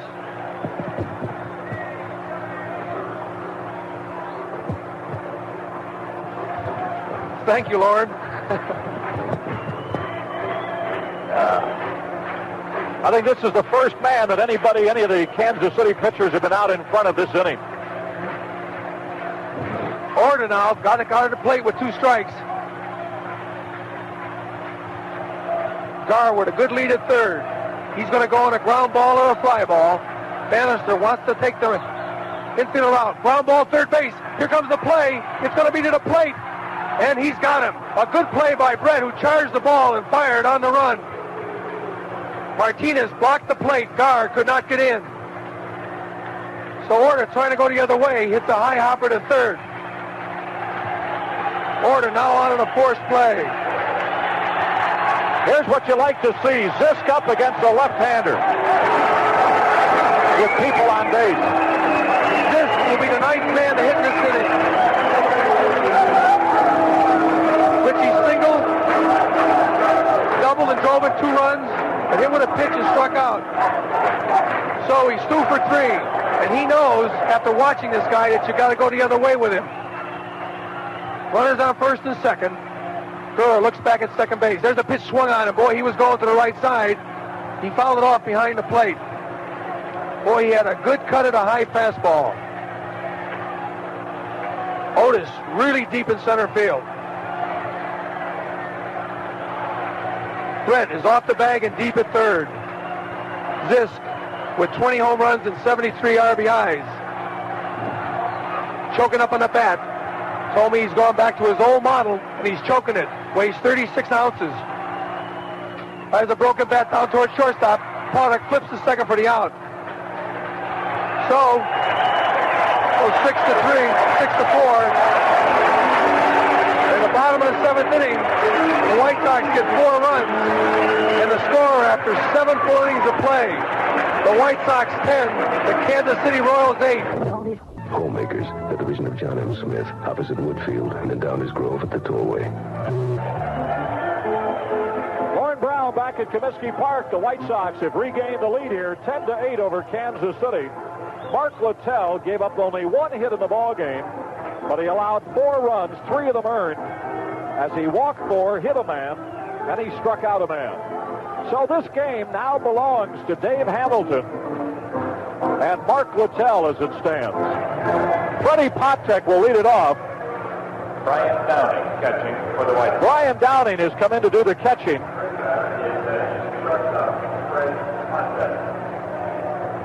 Freddie Potek will lead it off. He has walked his last 2 times up. He'll be followed by Frank White and George Brett. Here's the first pitch, and it's low ball. Hamilton came in with the bases loaded and nobody out in a run in the 7th. Struck out Mayberry, walked Joe Zeb to make it an 8-6 ball game at the time. Here's the 1-0 pitch. Swinging a grounder to Sauter, home at third. He's got it. Throws high, but he got him. Spencer reaches up and grabs it. Boy, always a thrill. Always a thrill. Boy, I got a triple bypass in me. I don't know. So there's 1 out, and Frank White, the batter. He is 1 for 3 tonight. His single, with 1 out and a runner on, set up a 3-run homer by George Brett. Boy, this would be a big one to win. Texas has already lost. Minnesota winning by 1 in the bottom of the 8th at Cleveland. California is losing. Here's the pitch, inside a ball. The White Sox could win this one. They would gain on everybody of importance from California up. Left-hander ready. Here's the 1-0 pitch. Here's a swing and a base hit to center field. So that brings up the tying run in the form of George Brett, who the White Sox got easily in the 1st and 3rd. But Brett hit a 3-run homer in the 5th, and he started a 2-run rally in the 7th with a double. 10-8, the White Sox are out in front with 4 in the 7th. I feel that way, too. I wish you was 10-4. Here's the pitch. Here's a swing and a grounder to Bannister. It's short. He's got it. Over to second for 1. The relay double play! They needed it. 6-4, 3 and out. 1 more inning to go. We go to the bottom of the 8th. It'll be the big payoff inning. No runs, 1 hit, nobody left on in this inning. The White Sox 10, Kansas City 8. Lauren Brown back at Comiskey Park as we go to the bottom of the 8th. This is our big payoff inning here. As the White Sox lead it 10-8. It'll be Oscar Gamble, Jim Spencer, and Chet Lemon. And if anybody gets on in the inning, Eric Soderholm will step up. The White Sox leading 10-8. And I'll tell you, the 9th inning doesn't look like any picnic. Al McRae, Amos Otis, and Al Cowens. So it's not over by a long shot. And the White Sox could use some more runs here. They trailed 3-0, took the lead 6-3, tied up 6-6, trailed 8-6, and now lead 10-8. Oscar Gamble leads it off, and Oscar is batting for Randy Rohrig of 908 Hillcrest in Elmhurst, Illinois. If Oscar should single, Randy would win $50, $100 for a double, $200 for a triple, $500 for a homer. Cubs got beat tonight, 1-0 by Houston. Here's the pitch. Breaking ball, a swing and a drive into right center field. Coming over is Collins. He's there, and he's got it. That ball just hung up a little too long, and Gamble is out for the first out of the inning. This is the first time tonight since the first that the White Sox haven't gotten their leadoff man on. So Randy Rohrig of Elmhurst, Illinois, wins no cash, but does get 2 tickets to a White Sox game of his choice. The next batter, Jim Spencer. Spencer, 2 for 3 tonight, a pair of singles, one of them a drag bunt single, and he's driven in a run with a sacrifice fly. He is batting for Charles Hunt of 107 Swift Street in Winnebago, Illinois. Gura in the windup, and the pitch to the left-handed hitter is outside a ball. Sox have out-hit the Royals 14-8. Both clubs have committed an error. Left-hander ready. Here's the pitch. Here's a swing and a smash to Mayberry at first. He's got it. Makes the unassisted out, and there's 2 up and 2 down here in the 8th. And Charles Hunt of Winnebago wins no cash, but gets 2 tickets to a White Sox game. And the next batter is Chet Lemon. He has singled, he's hit a 2-run homer, and he has walked and scored. Officially, Chet 2 for 3 tonight. He is batting for John White of 1722 Roscoe Street in Chicago, Illinois. Left-hander ready. Here's the pitch, and it's a strike with a breaking ball in the inside part of the plate. Gura's done a good job since coming in. He's allowed a couple of hits, but he has gone unscathed. However, those hits provided 3 runs that were all charged to Littell. Here's a fastball inside, almost hit him. Ball 1. Soderholm in the on-deck circle. 10-8, White Sox out in front. Left-hander ready. Here's the 1-1 pitch. Here's a swing and a smash down the left field line, a base hit. Joe Zeb is charging. There goes Lemon trying for 2. Here's the throw. It's going to be close. He's safe. The ball is overthrown, but backed up by the pitcher, and Lemon is on with a double. That's his 3rd hit of the night. And a base hit here would really look big. That would give the Sox a 3-run lead. As it is now, the Royals get anybody on in that 9th inning, they would send the tying run up. So the base hit wins John White of Chicago, Illinois, $50 here in our big payoff inning. And the next batter is Eric Soderholm. He is batting for Rick Rushton of 1041 Roosevelt Road in Lombard, Illinois. Soderholm tonight has a single and looks at the ball inside. He hit a ground ball with the bases loaded his last time up that Freddie Patek, the veteran shortstop, bobbled for an error. 1 ball, no strikes, left-hander ready. Here's the pitch. Outside, ball 2. Brian Downing in the on-deck circle. A base hit would look awfully big here. The Cubs got beat, but Philadelphia and the Pirates lost. Left-hander is ready. Here's the 2-0 pitch. High and away, a ball, 3-0. 3 balls and no strikes. Texas has been beaten. California's losing. Minnesota leading by a run in the top of the 9th at Cleveland. They're going to walk him intentionally now. Here's the ball outside. That goes as an intentional walk. And the batter is Brian Downing, who drove home a run with a sacrifice fly as a pinch hitter back in the 7th inning. Now he's batting as the catcher, stayed in the ball game.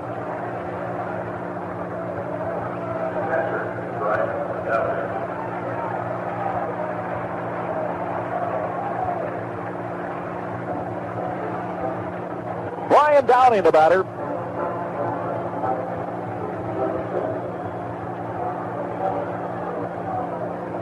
The right-handers have gotten on here against Hassler, and a breaking ball for a strike. Or against Gura, I should say. Hassler and Mangori were 2 left-handers that started, and then Mangori relieved, then a right-hander Littell, now the left-hander Gura. Here's the 1-strike pitch. Here's a swing and a base hit into right field. Here comes the runner coming around 3rd. Here's the throw to the plate. He is safe. And it's an 11-8 ball game. Attaboy, Brian, a big one to bring home. His 2nd RBI tonight. Downing comes through again. And Soderholm stops at 2nd. Well, looked like Gura was having an easy inning. He got the 2 left-handed hitters. And then Lemon doubled down the left field line, and Soderholm, with a 3-0 count, was intentionally walked. And Downing singled to the opposite field. It's an 11-8 ball game, and that's a big run to get. Ralph Garr with a chance to add on to the total here. The umpires want the fans in right field to pull in their sign. Well, I don't know how many times those folks have been asked with that sign out there, but all they do is hold up play. Between innings, it's fine. But while the game is going on, nada, no. Between innings, we love it. During the innings, here you give Gura a little more rest here. He's ready to go. Ralph Garr, the batter, he's done a great job tonight. Bunted his way on his last time up. Takes a fastball for a strike. Ralph tonight, 2 for 5. Continued his hitting streak to 10 straight games and 28 out of his last 29. Sox have out-hit the Royals, believe it or not, 16-8. Here's the one-strike pitch. Breaking ball, strike 2 on the inside part of the plate.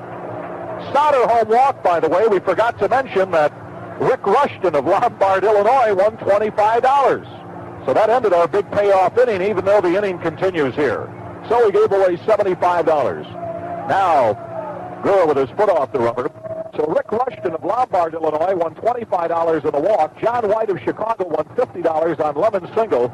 Charlie Hunt of Winnebago and Randy Rohrig of Elmhurst, Illinois, won 2 tickets to a White Sox game of their choice as the next pitch is outside of ball. 1 ball and 2 strikes. We'll have another big payoff inning tomorrow. Minnesota added a run in the 9th. They lead Cleveland 3-1. Cleveland batting in the bottom of the 9th. Left-hander ready. The 1-2 pitch. Here's a swing and a smash up the middle. Might get through. Pontek has it. Can't make a play. The bases are loaded. But he kept that ball from getting to the outfield. And the bases are loaded. Garr's 3rd hit of the night. Soderholm holds at 3rd, Downing at 2nd. And Alan Bannister, the batter. Alan, made a very costly error that gave Kansas City 3 runs in the 1st inning, but he's come back to do a whale of a job. 3 for 4 since then. 3 singles. He has scored a run and he's driven in 2 runs. A big 2 RBI single his last time up. Takes a fastball for a strike. Ford hit a home run for Minnesota in the 9th to get that run. Swinging a grounder to 3rd, Brett has it. Throws to 1st, and that retires the side. But in the inning, the White Sox, with nobody on and 2 out, pick up a very important run. 1 run on 3 hits, no errors, 3 men left on. Hang on to your seats as we go to the 9th. It's the White Sox 11, Kansas City 8. Lauren Brown back at Comiskey Park as Dave Hamilton gets in his warm-up tosses here. He will face the number 2, 3, and 4 hitters for Kansas City. Al McRae, Amos Otis, and Al Cowens, and if anybody gets on, John Mayberry. So this game not over by a long shot. 11-8. The White Sox are out in front after trailing in the first half inning, 3-0. They have out hit the Royals 17-8.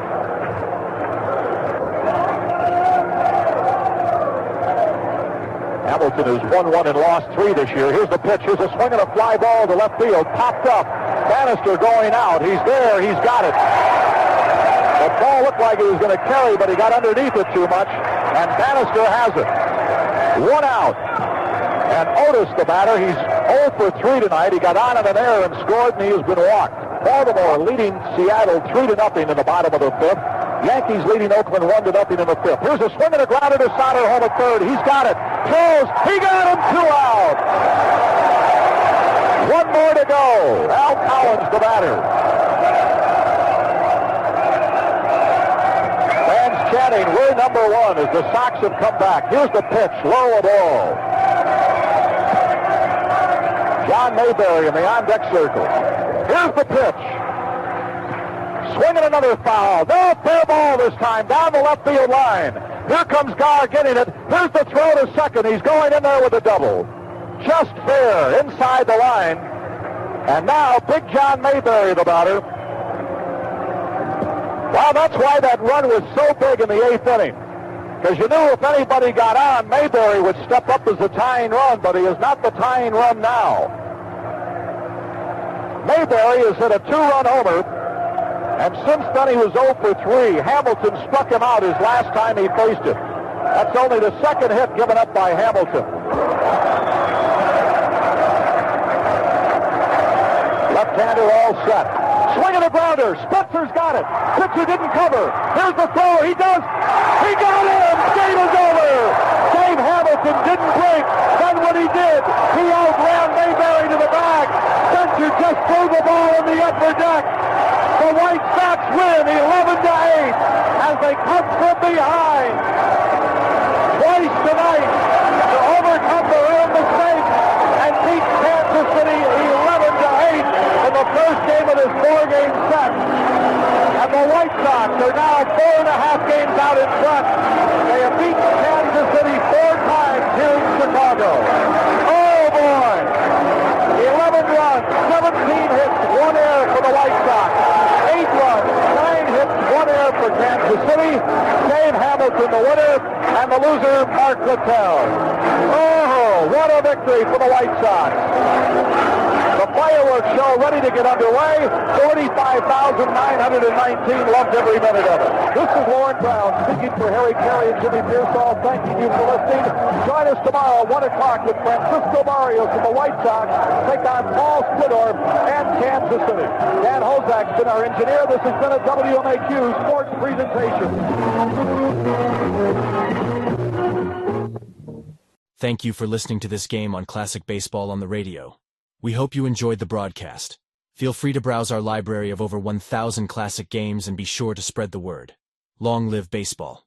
Thank you for listening to this game on Classic Baseball on the radio. We hope you enjoyed the broadcast. Feel free to browse our library of over 1,000 classic games and be sure to spread the word. Long live baseball. Thank you for listening to this game on Classic Baseball on the radio. We hope you enjoyed the broadcast. Feel free to browse our library of over 1,000 classic games and be sure to spread the word. Long live baseball. Thank you for listening to this game on Classic Baseball on the radio. We hope you enjoyed the broadcast. Feel free to browse our library of over 1,000 classic games and be sure to spread the word. Long live baseball. Thank you for listening to this game on Classic Baseball on the radio. We hope you enjoyed the broadcast. Feel free to browse our library of over 1,000 classic games and be sure to spread the word. Long live baseball. Thank you for listening to this game on Classic Baseball on the radio. We hope you enjoyed the broadcast. Feel free to browse our library of over 1,000 classic games and be sure to spread the word. Long live baseball. Thank you for listening to this game on Classic Baseball on the radio. We hope you enjoyed the broadcast. Feel free to browse our library of over 1,000 classic games and be sure to spread the word. Long live baseball. Thank you for listening to this game on Classic Baseball on the radio. We hope you enjoyed the broadcast. Feel free to browse our library of over 1,000 classic games and be sure to spread the word. Long live baseball. Thank you for listening to this game on Classic Baseball on the radio. We hope you enjoyed the broadcast. Feel free to browse our library of over 1,000 classic games and be sure to spread the word. Long live baseball. Thank you for listening to this game on Classic Baseball on the radio. We hope you enjoyed the broadcast. Feel free to browse our library of over 1,000 classic games and be sure to spread the word.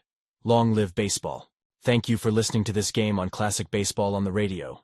We hope you enjoyed the broadcast. Feel free to browse our library of over 1,000